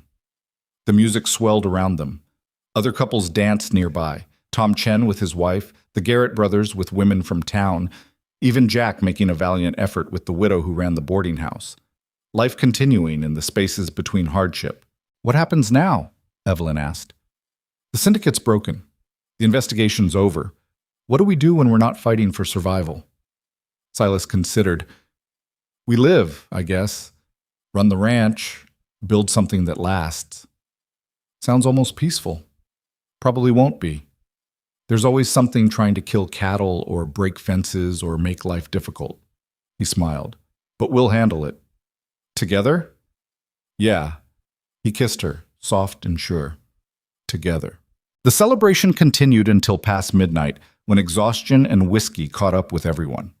People started drifting home in wagons and on horseback, calling goodbyes and making plans to meet again soon. Silas and Evelyn made it back to their ranch as false dawn was starting to gray the eastern sky. The house stood quiet and solid, exactly where they'd left it. Inside, they shed coats and boots in comfortable silence. Evelyn started toward the stairs, then stopped. Silas? Yeah? My room or yours? The question hung between them, not about logistics, but about what they were choosing. The contract had specified separate accommodations, separate lives that happened to share legal standing. But that contract had been written by two different people, two desperate strangers who'd needed each other for all the wrong reasons and hadn't dared to hope for anything more. Ours, Silas said. Evelyn smiled. Good answer. They went upstairs together to a room that would stop being his and become theirs, in a house that had transformed from an empty structure into an actual home. And when Silas pulled Evelyn into bed and wrapped himself around her like he could protect her from every danger the world might throw their way, she didn't pull away or make jokes about his overprotectiveness. She just held him back just as fiercely, because they'd both learned the same lesson through fire and legal battles and desperate gambles that shouldn't have worked. Sometimes the things worth having were the things you fought for. March brought change to the valley in ways both subtle and profound. The syndicate's remaining assets were liquidated to pay restitution to the ranchers they'd defrauded. Ben Morrison moved back onto his land and immediately started rebuilding. The Dougherty family returned from relatives back east, their children older, but no less excited to be home. Other families trickled back as word spread that the land grab was over and the corrupt officials had been removed. Black Hollow started to feel like a real community, instead of a collection of people barely surviving side by side. The ranchers' alliance that had formed out of necessity became something more permanent. They established regular meetings to coordinate grazing schedules, share resources, and address common problems. Tom Chen proposed a cooperative purchasing agreement that would give them better prices on supplies. The Garrett brothers organized a livestock sharing program for breeding stock. Evelyn took on the bookkeeping for the entire cooperative, because of course she did. She transformed the chaotic individual record-keeping into a unified system that tracked expenses, coordinated purchases, and identified cost savings none of them had noticed before. "Your wife's making us all look bad," Frank Dawson told Silas at one of the meetings. "My Betty saw how organized your accounts were and demanded I hire a proper bookkeeper." "Good luck finding one who'll work for what you can pay," Silas said. "That's what I told her. Now she's taking lessons from Mrs. Mercer and planning to do it herself." Frank shook his head. Never should have let them start talking to each other. But he was smiling when he said it. The women of Black Hollow had initially been hostile to Evelyn, the mail-order wife who'd married for practical reasons and made no secret of it. But after she'd humiliated the syndicate in court and helped save the valley from both legal theft and literal fire, hostility had shifted to grudging respect. And when Evelyn started offering to teach basic bookkeeping to anyone interested, respect shifted to something closer to friendship. She held informal classes in her kitchen on Saturday afternoons, teaching ranch wives and daughters how to track expenses, maintain ledgers, and identify when they were being cheated by merchants or creditors. The women came skeptically at first, but Evelyn's straightforward teaching style and refusal to tolerate nonsense won them over. "Half the women in this valley have been keeping their household accounts in their heads for years," she told Silas one evening.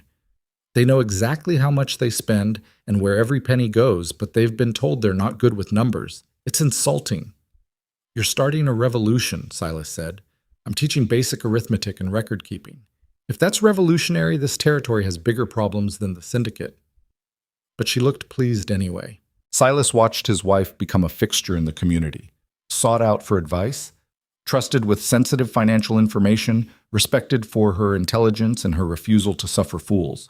The same qualities that had made her unmarriageable in Philadelphia made her invaluable out here. He'd been terrified of losing her, terrified she'd realize she deserved better and leave. Instead, she'd planted roots so deep he didn't think dynamite could dislodge her. The change in their relationship was both subtle and obvious. They still worked dawn to dusk, still argued about ranch business and budget priorities.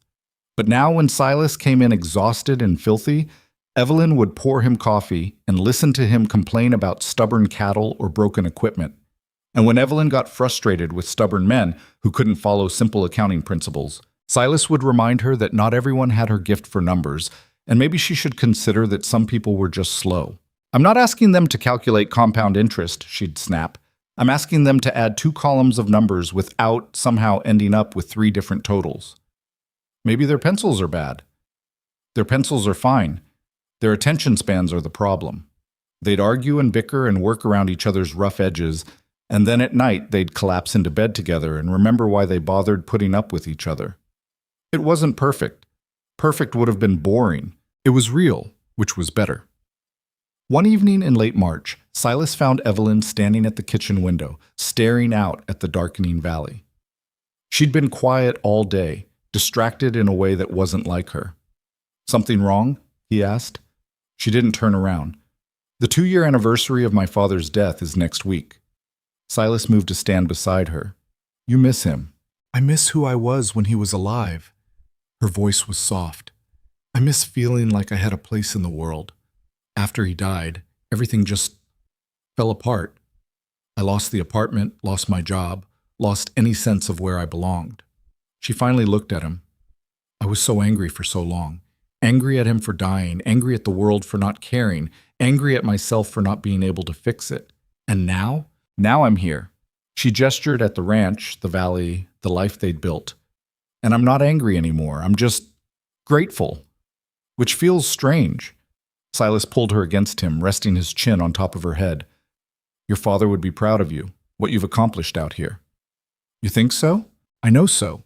You took a desperate situation and turned it into something good. You fought when fighting mattered. That takes courage." He pressed a kiss to her hair. "He raised a hell of a daughter." Evelyn was quiet for a moment, then, "Thank you." They stood there watching darkness settle over the land they'd fought to keep. Two people who'd found each other in the hardest possible circumstances and somehow made it work. The territorial governor sent an official commendation in early April, recognizing the ranchers' cooperative for their efforts in exposing corruption and fraud. It was a formal letter full of bureaucratic language, but the message was clear. What they'd done mattered beyond just their valley. Evelyn framed it and hung it in the ranch office, the spare room she'd converted into a workspace for all the cooperative's bookkeeping. Silas thought it was excessive, but she insisted. "We earned this," she said. "Let people see what happens when they stand up to corruption instead of accepting it as inevitable." The letter attracted attention. A newspaper reporter from Cheyenne came to write a story about the scandal and the ranchers who'd exposed it. He interviewed Ben Morrison, the Garrett brothers, Tom Chen, and half a dozen others.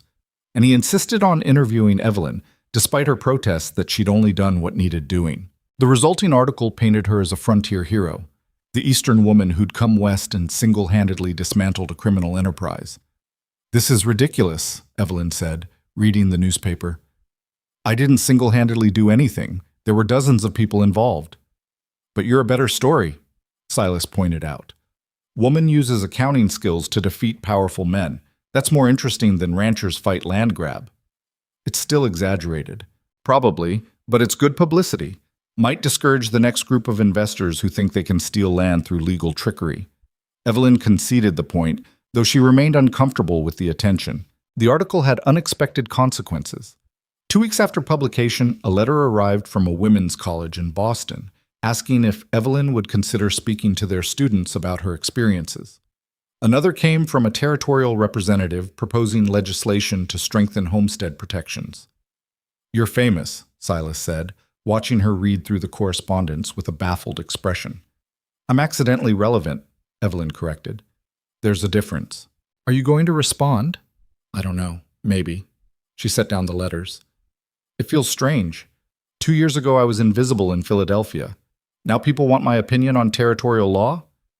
2 years ago they were idiots who couldn't recognize value when it was right in front of them." Silas pulled her into his lap. "Now you're somewhere that appreciates you." Appreciate might be strong. But she was smiling. "Though I suppose being asked to speak at a college is better than being asked to leave town." "Much better." They sat together in comfortable silence, the kind of ease that came from months of learning each other's rhythms and moods. Outside, spring was pushing away the last of winter's grip. New grass was starting to show green between patches of old snow. Calving season was approaching, which meant long nights and constant vigilance. But the herd was strong and the ranch was financially stable for the first time in years. Everything they'd fought for was finally starting to pay off. "Silas?" Evelyn said quietly. "Yeah?" "I'm happy." She said it like a confession, like admitting happiness was dangerous. "I know everything isn't perfect, and there's still work to do, but I'm happy here." Silas's arms tightened around her. "Me too." And for a man who'd spent 10 years convinced happiness was something that happened to other people, that admission felt like finally laying down a burden he'd carried too long. The first calf of the season was born on a cold April night with rain hammering the barn roof. Silas and Jack worked to help the struggling mother while Evelyn held the lantern and passed tools as needed. It was messy, exhausting work, but when the calf finally arrived, wet and gangly and bawling with impressive volume, everyone breathed easier. "Strong lungs," Jack observed, wiping his hands. "That's a good sign." Silas watched the mother lick her calf clean, the ancient ritual of new life continuing despite everything the world threw at it. "Yeah, it is." Evelyn set down the lantern and leaned against him, both of them exhausted. "How many more calves are we expecting?" 40, maybe 50. Silas put his arm around her. "It's going to be a long few weeks." "Good thing I'm not going anywhere." He kissed the top of her head, breathing in the smell of her hair mixed with hay and rain and livestock. A year ago, he'd been alone. 6 months ago, he'd been married to a stranger and convinced it was only a matter of time before she left.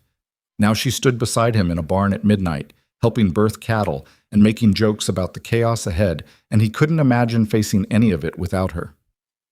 "Love you," he said quietly. Evelyn went still. They hadn't said it before, hadn't risked putting words to what was building between them. She turned in his arms, rainwater still dripping from her hair, her clothes splattered with things he didn't want to identify. "Say it again," she demanded. "I love you." Easier this time, more certain. "I'm terrible at showing it, and I'll probably mess up constantly, but I do." Her smile was brighter than the lantern. "Good, because I love you too, and I was starting to worry one of us would have to say it first, and it would be awkward." Silas laughed and kissed her, tasting rain and relief and the future they were building one difficult day at a time. Jack cleared his throat loudly. "You two want to save the romance for when we're not standing in cow afterbirth?" They broke apart, both grinning like idiots. "Probably a good idea," Evelyn agreed. They finished checking on the mother and calf, made sure both were stable, and headed back to the house through rain that was finally letting up. Dawn was starting to lighten the eastern sky, painting everything in shades of gray and gold. Inside, they shed wet coats and muddy boots. Evelyn started coffee while Silas stoked the fire. Domestic routine so familiar now they didn't require thought. "You ever think about how we got here?" Evelyn asked, pouring 2 cups. "Sometimes." Silas accepted his coffee. "Two desperate people signing a contract because they'd run out of other options." "And now?" "Now I wake up grateful every morning that you answered that matrimonial service advertisement." He cupped her face. "Best contract I ever signed. Even though I reorganized all your stuff?" "Especially because of that." She laughed and kissed him, coffee-flavored and warm. "I love you too, Silas Mercer, even though you're stubborn and terrible at arithmetic." "I'm amazing at arithmetic." "You thought 3 times 6 was 20. That was one time, and I was tired." They argued and laughed and drank terrible coffee while the sun rose over a valley that had tested them and failed to break them. Outside, spring was arriving with all its chaos and promise. Inside, 2 people who'd married for survival had found something neither of them had dared hope for. They'd found home. Summer arrived like a promise the valley had forgotten how to believe in. The grass came in thick and green, fed by spring rains that had been generous for once. Wildflowers exploded across the meadows in colors that seemed too bright to be real: purple lupine, yellow arrowleaf, red Indian paintbrush. The cattle fattened on good grazing, and the calves born in April were strong and healthy, bawling their way through weaning with the kind of vigor that meant they'd survived their first winter. The ranch was thriving in ways Silas had stopped letting himself hope for. But thriving came with its own complications. The success of the ranchers' cooperative had attracted attention beyond the valley. Other territories wanted to know how a group of independent operators had managed to organize effectively enough to take down a criminal syndicate. Evelyn fielded correspondence from as far away as Montana and New Mexico, all asking variations of the same question: "How did you do it?" She tried to explain that it hadn't been strategy, so much as desperation, but nobody wanted to hear that. They wanted a blueprint, a system they could replicate. "People want easy answers," she told Silas one evening, sorting through yet another stack of letters.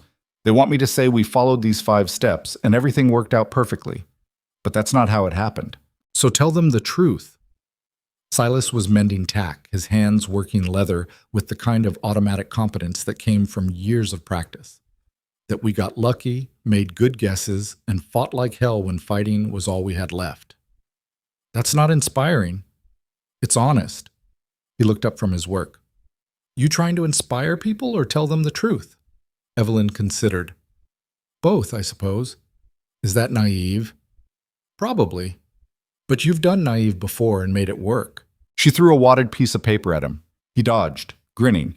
The truth was that the cooperative's success had created expectations Evelyn wasn't sure she could meet. People wanted her to be some kind of frontier sage who had all the answers, when mostly she'd just been a desperate woman with decent bookkeeping skills and a stubborn refusal to accept defeat.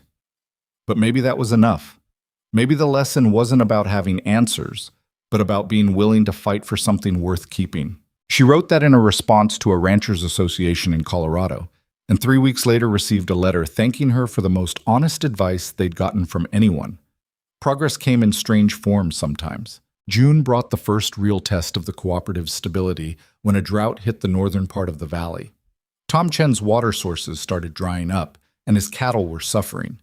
Under the old system, he would have been on his own, watch his herd die, or sell out to whoever could afford to buy at desperation prices. But the cooperative had protocols now. The ranchers met at Morrison's place, crowding into the same kitchen where they'd first formed their alliance.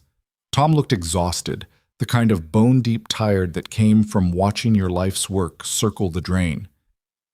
I've got maybe 2 weeks of water left, he said flatly. After that, I'll have to drive the cattle to market early and take whatever price I can get. It'll probably bankrupt me. Silence settled over the group. Then Ben Morrison spoke. The creek running through my property is spring-fed. Hasn't dropped more than a few inches despite the heat. He looked at Tom. Bring your herd over. We'll work out grazing rights. Tom's jaw tightened. Ben, I can't afford to pay you what that's worth. Didn't ask you to pay. Ben's voice was gruff. We're a cooperative. That means we help each other. You do the same for me. I don't know if I would have, Tom admitted. A year ago, I might have let you suffer and called it competition. A year ago, we were all idiots. Ben stood, moving to pour coffee. We're less stupid now. That's progress. One of the Garrett brothers cleared his throat. We've got extra grazing capacity, too. Between Morrison and us, we can probably handle Tom's whole herd until the drought breaks. Frank Dawson nodded. And we'll adjust the cooperative purchasing to account for Tom's reduced income. Spread the cost across everyone until he's back on his feet. Tom looked around the table at men who'd been competitors and occasional enemies, now offering help without being asked. His voice roughened. I don't know what to say. Say you'll do the same when one of us needs it, Silas said. That's how this works. The meeting shifted to logistics, moving cattle, coordinating grazing schedules, adjusting budgets. Evelyn took notes in her precise handwriting, already calculating how to redistribute expenses fairly. Watching them work together, Silas felt something that might have been pride. These stubborn, independent men who'd nearly lost everything had learned to function as something bigger than themselves. It wasn't perfect cooperation, they still argued and bristled at suggestions, but it was real. After the meeting, Ben pulled Silas aside. Your wife did this, he said quietly, got us organized enough to actually help each other. She gave you the tools. You're the ones using them. Still, Ben's expression was serious. A year ago, Tom would have lost everything, and I would have shrugged and said that's how the frontier works. Now we're sharing grazing land and redistributing costs. He shook his head. That's not just tools. That's changing how people think. Silas looked across the room to where Evelyn was explaining something to the Garrett brothers, using her hands to illustrate points about feed costs and market timing. She was completely in her element, sharp and competent and absolutely certain of her numbers. Yeah, he agreed. She does that. The cattle move happened over the next week. Tom Chen's herd was driven to Morrison's land and the Garrett brothers' property in shifts, the cooperative's hands working together to make it happen efficiently. It was hard work in brutal heat, but nobody complained. Evelyn rode out one afternoon to bring water and food to the crew working the Morrison side of the operation. She found Silas helping repair a fence section that had been damaged by the cattle drive, his shirt soaked with sweat and his hands bleeding from wire cuts he hadn't bothered wrapping.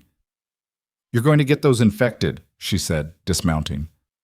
Probably. He took the water canteen she offered and drank deeply. Thanks for this. Jack said you've been out here since dawn without stopping. Fence needed fixing. Fence has needed fixing for a week. It could have waited another day. She pulled bandages from her saddlebag. Give me your hands. Silas held out his hands and let her clean and wrap the cuts with practiced efficiency. Around them, other ranch hands took water breaks, grateful for the interruption.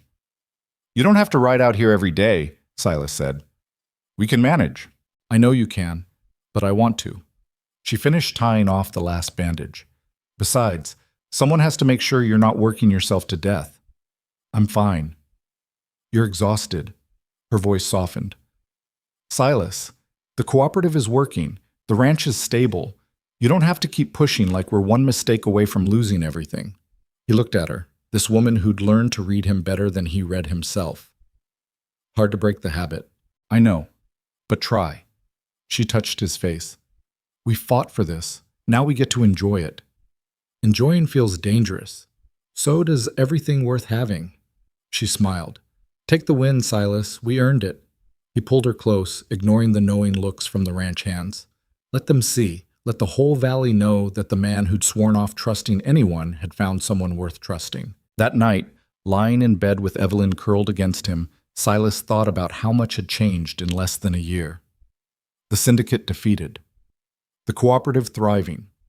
His ranch financially stable for the first time since he'd built it. And more than that, he'd stopped being alone.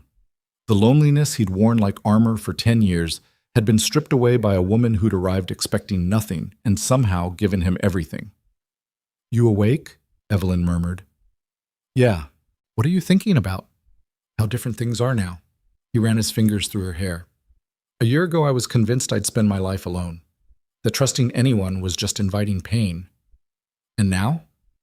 Now I can't imagine doing any of this without you. He pressed a kiss to her temple. You changed everything, Evelyn. She was quiet for a moment. You changed things for me too. I came here thinking I'd traded one form of survival for another. But this isn't just survival anymore. No, Silas agreed. It's not. They lay there in comfortable silence, listening to the house settle and the night sounds of the ranch. Somewhere outside, cattle lowed softly. The wind rustled through grass that was still green despite the heat. Life continuing in all its messy, imperfect beauty. August brought news that the last of the syndicate's leadership had been sentenced. Reginald Hoffman got 5 years in territorial prison for fraud and conspiracy. The primary investors received various sentences and fines that would bankrupt them. Judge Wickham was permanently barred from holding office and faced his own criminal charges. The valley celebrated quietly. There was no dramatic party, no grand speeches, just a collective exhale of relief that the threat was finally, completely over. But relief brought its own complications. With the external threat gone, old tensions started resurfacing within the cooperative. Frank Dawson and Tom Chen got into a heated argument about grazing boundaries. The Garrett brothers had a dispute with another rancher over shared equipment that hadn't been returned on time. Small conflicts that had been suppressed when everyone was focused on surviving the syndicate now bubbled up without that unifying threat. Evelyn watched it happening and felt a familiar frustration building. They're going to tear apart everything we built, she told Silas one evening after a particularly contentious cooperative meeting. Fighting over petty nonsense while forgetting why we organized in the first place. People are people, Silas said. Take away the big crisis, and they'll find smaller ones to fight about. That's not good enough. Evelyn was pacing now, her hands clenched. We worked too hard to let it fall apart over whose turn it is to use the shared hay baler. So what do you want to do? She stopped pacing. I want to make them remember what this is supposed to be about. Mutual support. Shared success. Not just convenience when times are hard. Good luck with that. I'm serious, Silas. If the cooperative only functions during crisis, then we haven't actually changed anything. We've just created a temporary alliance that'll dissolve the moment things get comfortable. He could see the determination settling into her expression, the same look she'd had before dismantling the syndicate's case in court. What are you planning? He asked warily. A meeting, a real one, where we actually talk about what we want this cooperative to be long-term. Her eyes were bright with the kind of fervor that usually preceded her reorganizing something. We need bylaws, actual rules for how we operate, how we resolve disputes, how we make decisions that aren't just whoever yells loudest. You want to formalize it. I want to make it sustainable. She sat down across from him. Right now we're held together by recent memory of fighting the syndicate. But memories fade. People forget. Unless we build something with actual structure, this won't last. Silas considered her words. The cooperative had been born from crisis and maintained through constant threat. Could it survive peace? Could people who'd learned to work together out of necessity continue working together when necessity faded? He didn't know. But if anyone could make it happen, it was the woman sitting across from him with fire in her eyes and plans already forming. Set up the meeting, he said. Let's see if we can build something that lasts. The meeting happened on a Saturday in late August, and Evelyn came prepared. She'd spent 2 weeks drafting proposed bylaws for the cooperative, formal rules covering everything from membership requirements to dispute resolution to financial obligations. It was detailed, comprehensive, and probably more structure than most of the ranchers wanted. But she presented it anyway. We've proven we can work together when threatened, she told the assembled group. Now we need to prove we can work together when things are going well. That requires rules, structure, and commitment beyond just convenience. Frank Dawson looked skeptical. We're ranchers, not lawyers. We don't need formal bylaws to help each other out. We do if we want this to last beyond next year. Evelyn's voice was firm. Right now, we're already starting to fracture over small disputes. Grazing boundaries, equipment sharing, financial contributions. Without clear rules, those small disputes will become big ones, and eventually the cooperative will fall apart. So we're supposed to sign some legal document that tells us how to run our own operations? Tom Chen didn't sound happy. No. You're supposed to agree on standards for how we work together so that when disputes arise, and they will, we have a framework for resolving them fairly. She held up the draft bylaws. This isn't about control. It's about sustainability. Ben Morrison spoke up. Let's hear what you've got. Evelyn walked them through the proposed bylaws section by section. Membership requirements. Any independent rancher in the valley could join by contributing to the shared fund and agreeing to the cooperative's principles. Decision-making processes. Major choices required majority vote, with each ranch getting equal say regardless of size. Dispute resolution. A rotating panel of 3 members would mediate conflicts before they escalated. It was boring procedural work, but Evelyn made it clear why each rule mattered. This isn't about paperwork, she said. It's about building something our children and grandchildren can inherit, something that survives us. The room fell quiet. Then one of the Garrett brothers, the older one, cleared his throat. My pa started his ranch 40 years ago with nothing but determination and debt. He built something that lasted long enough for us to inherit it. He looked around the table. I'd like to do the same for my kids, give them something stronger than what I got. Nods around the room. All right, Frank Dawson said slowly. Let's talk about these bylaws. They argued for 3 hours. Every section was debated, amended, debated again. Some ranchers wanted stricter rules, others wanted looser ones.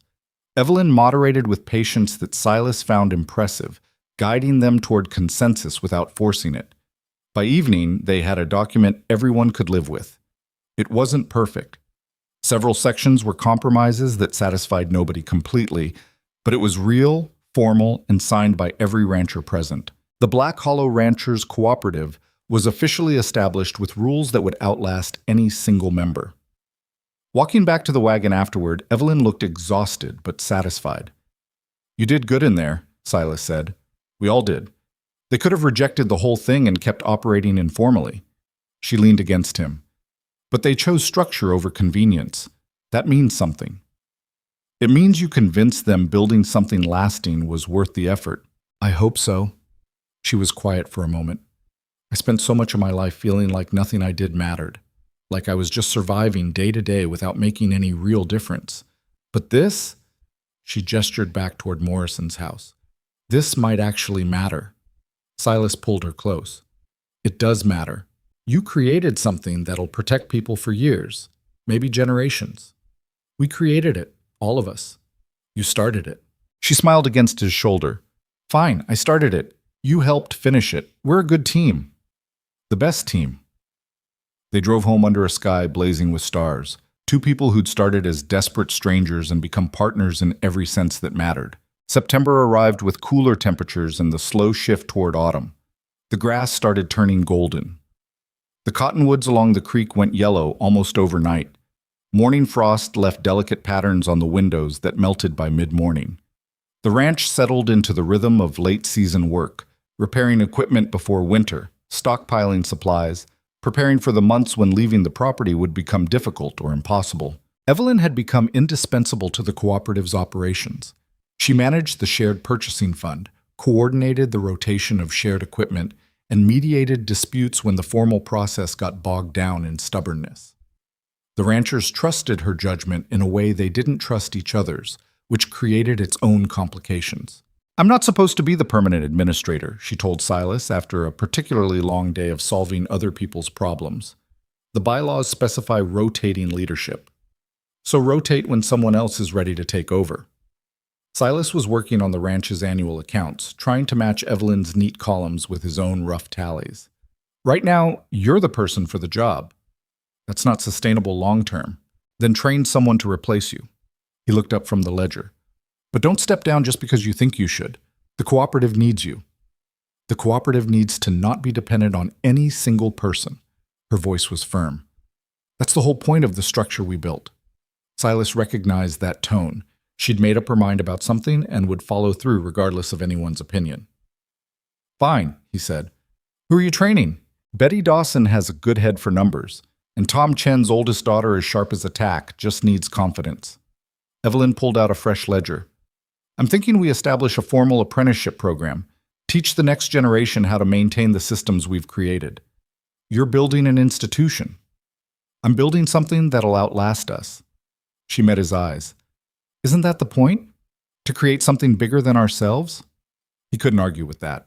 Over the next month, Evelyn began systematically training others to handle the cooperative's administrative work. She held classes in her kitchen. The same space where she'd taught basic bookkeeping now became a training ground for cooperative management. Betty Dawson learned financial administration. Tom's daughter, Lynn, picked up dispute mediation with surprising skill. Others learned specific roles until the knowledge wasn't concentrated in one person anymore. It was slower and messier than Evelyn doing everything herself, but it was sustainable. "You're really doing it," Silas observed one evening, watching her review Lynn's mediation notes. "Making yourself obsolete. Making myself one part of a functioning system instead of the system itself." She corrected a calculation in Lynn's work. "There's a difference. Most people would hold on to that power. Power built on dependence isn't real power. It's just fear of what happens when you're gone." She set down her pen. "I don't want to be irreplaceable. I want to build something so strong it doesn't need me." Silas understood then what she was really doing. Evelyn had grown up watching her father's death destroy her life because everything had depended on him. She'd learned the hard way that building your world around one person, no matter how capable, was a recipe for collapse. So she was creating the opposite. A system distributed across enough people that losing any single one wouldn't bring it down. It was brilliant and slightly heartbreaking. "You're afraid something will happen to you," he said quietly. She didn't deny it. "I'm afraid of leaving you alone again, of building something that falls apart the moment I'm gone." Her voice roughened. "I watched my whole life disintegrate after my father died. I won't do that to you." Silas pulled her into his arms. "Nothing's going to happen to you. You can't promise that." "No, but I can promise that even if the worst happens, I'll be okay, because you've taught me how to not be alone anymore." She held him tight, and he felt dampness on his shoulder that might have been tears. They stayed like that for a long time, two people who'd found each other against all odds, trying to build something that would survive whatever the world threw at them. October brought the first snow, just a dusting that melted by noon, but a reminder that winter was coming whether they were ready or not. The cooperative held its first formal quarterly meeting under the new bylaws. It was procedural and slightly boring, which Evelyn considered a success. Boring meant functional. Dramatic meant crisis. They reviewed finances, approved budget adjustments, and rotated shared equipment assignments. Lin Chen mediated a minor dispute between two ranchers over fence boundaries, using the formal process Evelyn had taught her. Betty Dawson presented the purchasing fund report with confidence that would have been unthinkable 6 months ago. The system was working. After the meeting, Ben Morrison approached Silas and Evelyn together. "I wanted to thank you," he said simply, "both of you. I got my land back because you were willing to fight when fighting mattered, and now we've got something that'll protect the next generation from going through what we did." He extended his hand to Silas. "That's worth more than I can say." Silas shook his hand. "We all fought for it." "We did, but you started it." Ben turned to Evelyn. "And you made sure it lasted. That takes a special kind of person." After Ben left, Evelyn leaned against Silas. "Do you think we actually did it? Built something lasting?" "Yeah." Silas looked around at the dispersing ranchers, people who'd learned to work together, to support each other, to build something bigger than individual survival. "I think we did." They walked to their wagon under a sky threatening more snow. The valley spread before them in shades of brown and gold, the grass dormant but the land itself alive with the promise of spring still months away. "I love this place," Evelyn said quietly. "I never thought I would. When I first arrived, all I saw was harsh conditions and hard work. But now it's home." "Yeah," she smiled. "It's home." The drive back to the ranch was peaceful. They talked about plans for winter, about the new calves expected in spring, about possibly expanding the house now that they could afford it, practical conversations about a future they were building together.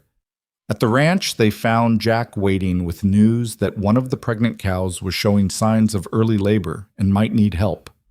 "Never ends," Silas said, but without real complaint. "Would you want it to?" Evelyn asked. He considered. A year ago, he would have said yes, that he wanted peace and quiet and an end to constant crisis. But now, watching Evelyn pull on her coat to help with the calving, he realized that the work itself wasn't the burden. The loneliness had been the burden. The work was just life.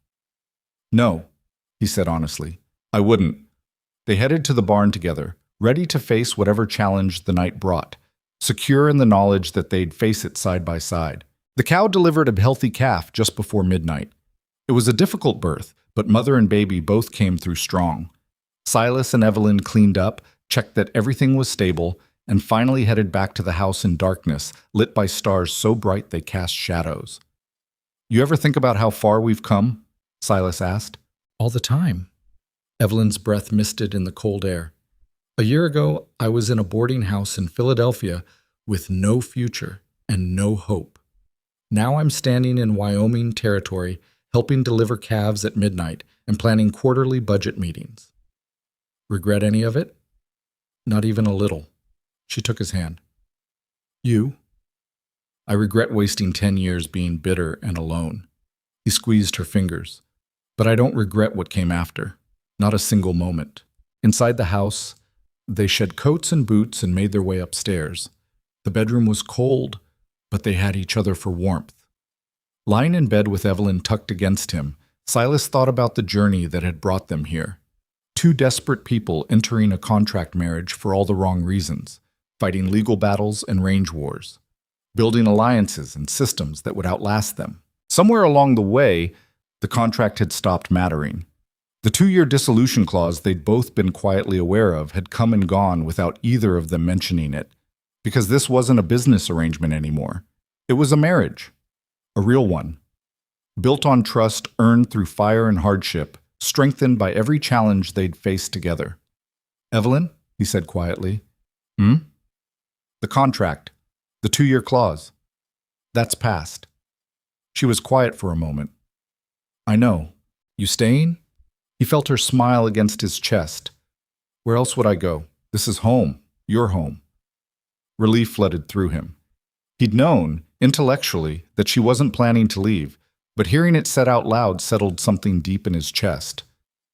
"Good," he said, "because I'm not letting you go anyway." "Possessive." "Practical. You're the only one who understands my accounting system." She laughed and kissed him. "I love you too." They fell asleep tangled together, two people who'd chosen each other not once, but over and over, every single day. Winter came hard that year, with snowstorms that buried the valley under 3 feet of white and temperatures that made stepping outside feel like being stabbed. But the ranch was prepared. They had supplies stockpiled, firewood stacked, and the barn reinforced against the worst weather. The cooperative's shared resources made a difference. When one ranch ran low on feed, others contributed from their surplus.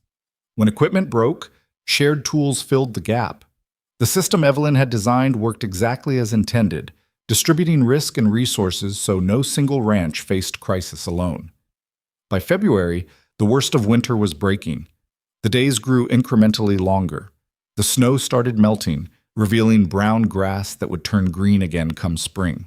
Silas found Evelyn in the office one afternoon, working on something that wasn't ranch business or cooperative administration. "What's that?" he asked. She looked up, slightly embarrassed. "A letter to the Women's College in Boston.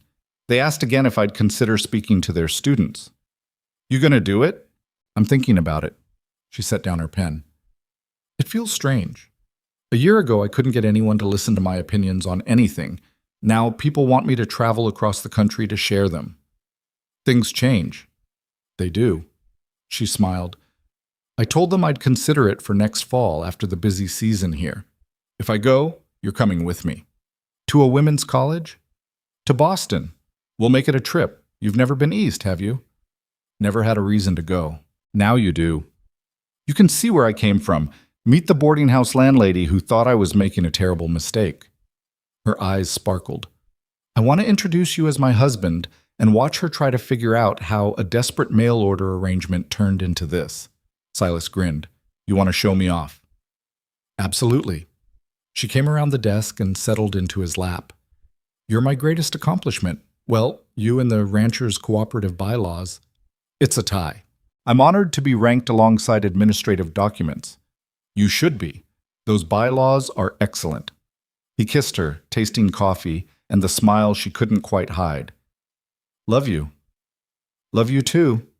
She rested her forehead against his. "Thank you." "For what?" "For taking a chance on a stranger who answered a matrimonial advertisement. For fighting beside me instead of trying to protect me from everything. For building this life with me." Her voice softened. "For proving that sometimes desperate choices lead to exactly where we're supposed to be." Silas held her close, breathing in the scent of her hair and the feeling of being exactly where he belonged. They'd started as strangers bound by contract and desperation. They'd become partners through crisis and combat.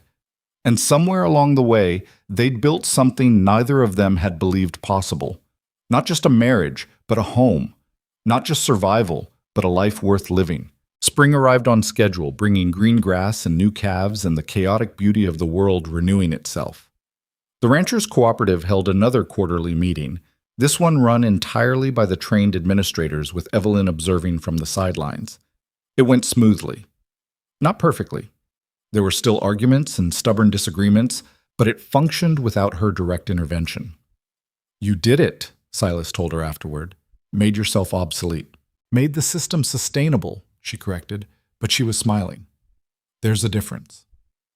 They rode back to the ranch through afternoon sunshine that felt warm enough to believe summer was actually coming. The valley stretched around them, green and alive and full of the promise that had brought people here in the first place. At the ranch, they found Jack and the hands working to repair winter damage to the barn. Pete waved them over with the enthusiasm that still made him seem younger than his 25 years. "Boss, Mrs. Mercer, you gotta see this." He led them to the pasture where the new calves were testing their legs, all gangly energy and curiosity. And in the middle of the herd was something unexpected, twin calves, both healthy and strong, nursing from a mother who looked insufferably proud. "Twins," Jack said, appearing beside them. "Both survived. That's rare." Silas watched the calves. Two lives that had beaten long odds to be here, thriving despite everything that should have killed them. "Yeah," he said quietly. "It is." Evelyn slipped her hand into his, and they stood there watching new life assert itself against all the ways the world tried to crush it. Later, much later, they'd tell people that the ranch succeeded because of good management and the cooperative's shared resources. That the valley thrived because people learned to work together instead of tearing each other down. All of that would be true. But the deeper truth, the one Silas and Evelyn knew in their bones, was simpler and more profound. They'd survived because they'd refused to accept that survival was all they deserved. They'd fought for more, for connection, for community.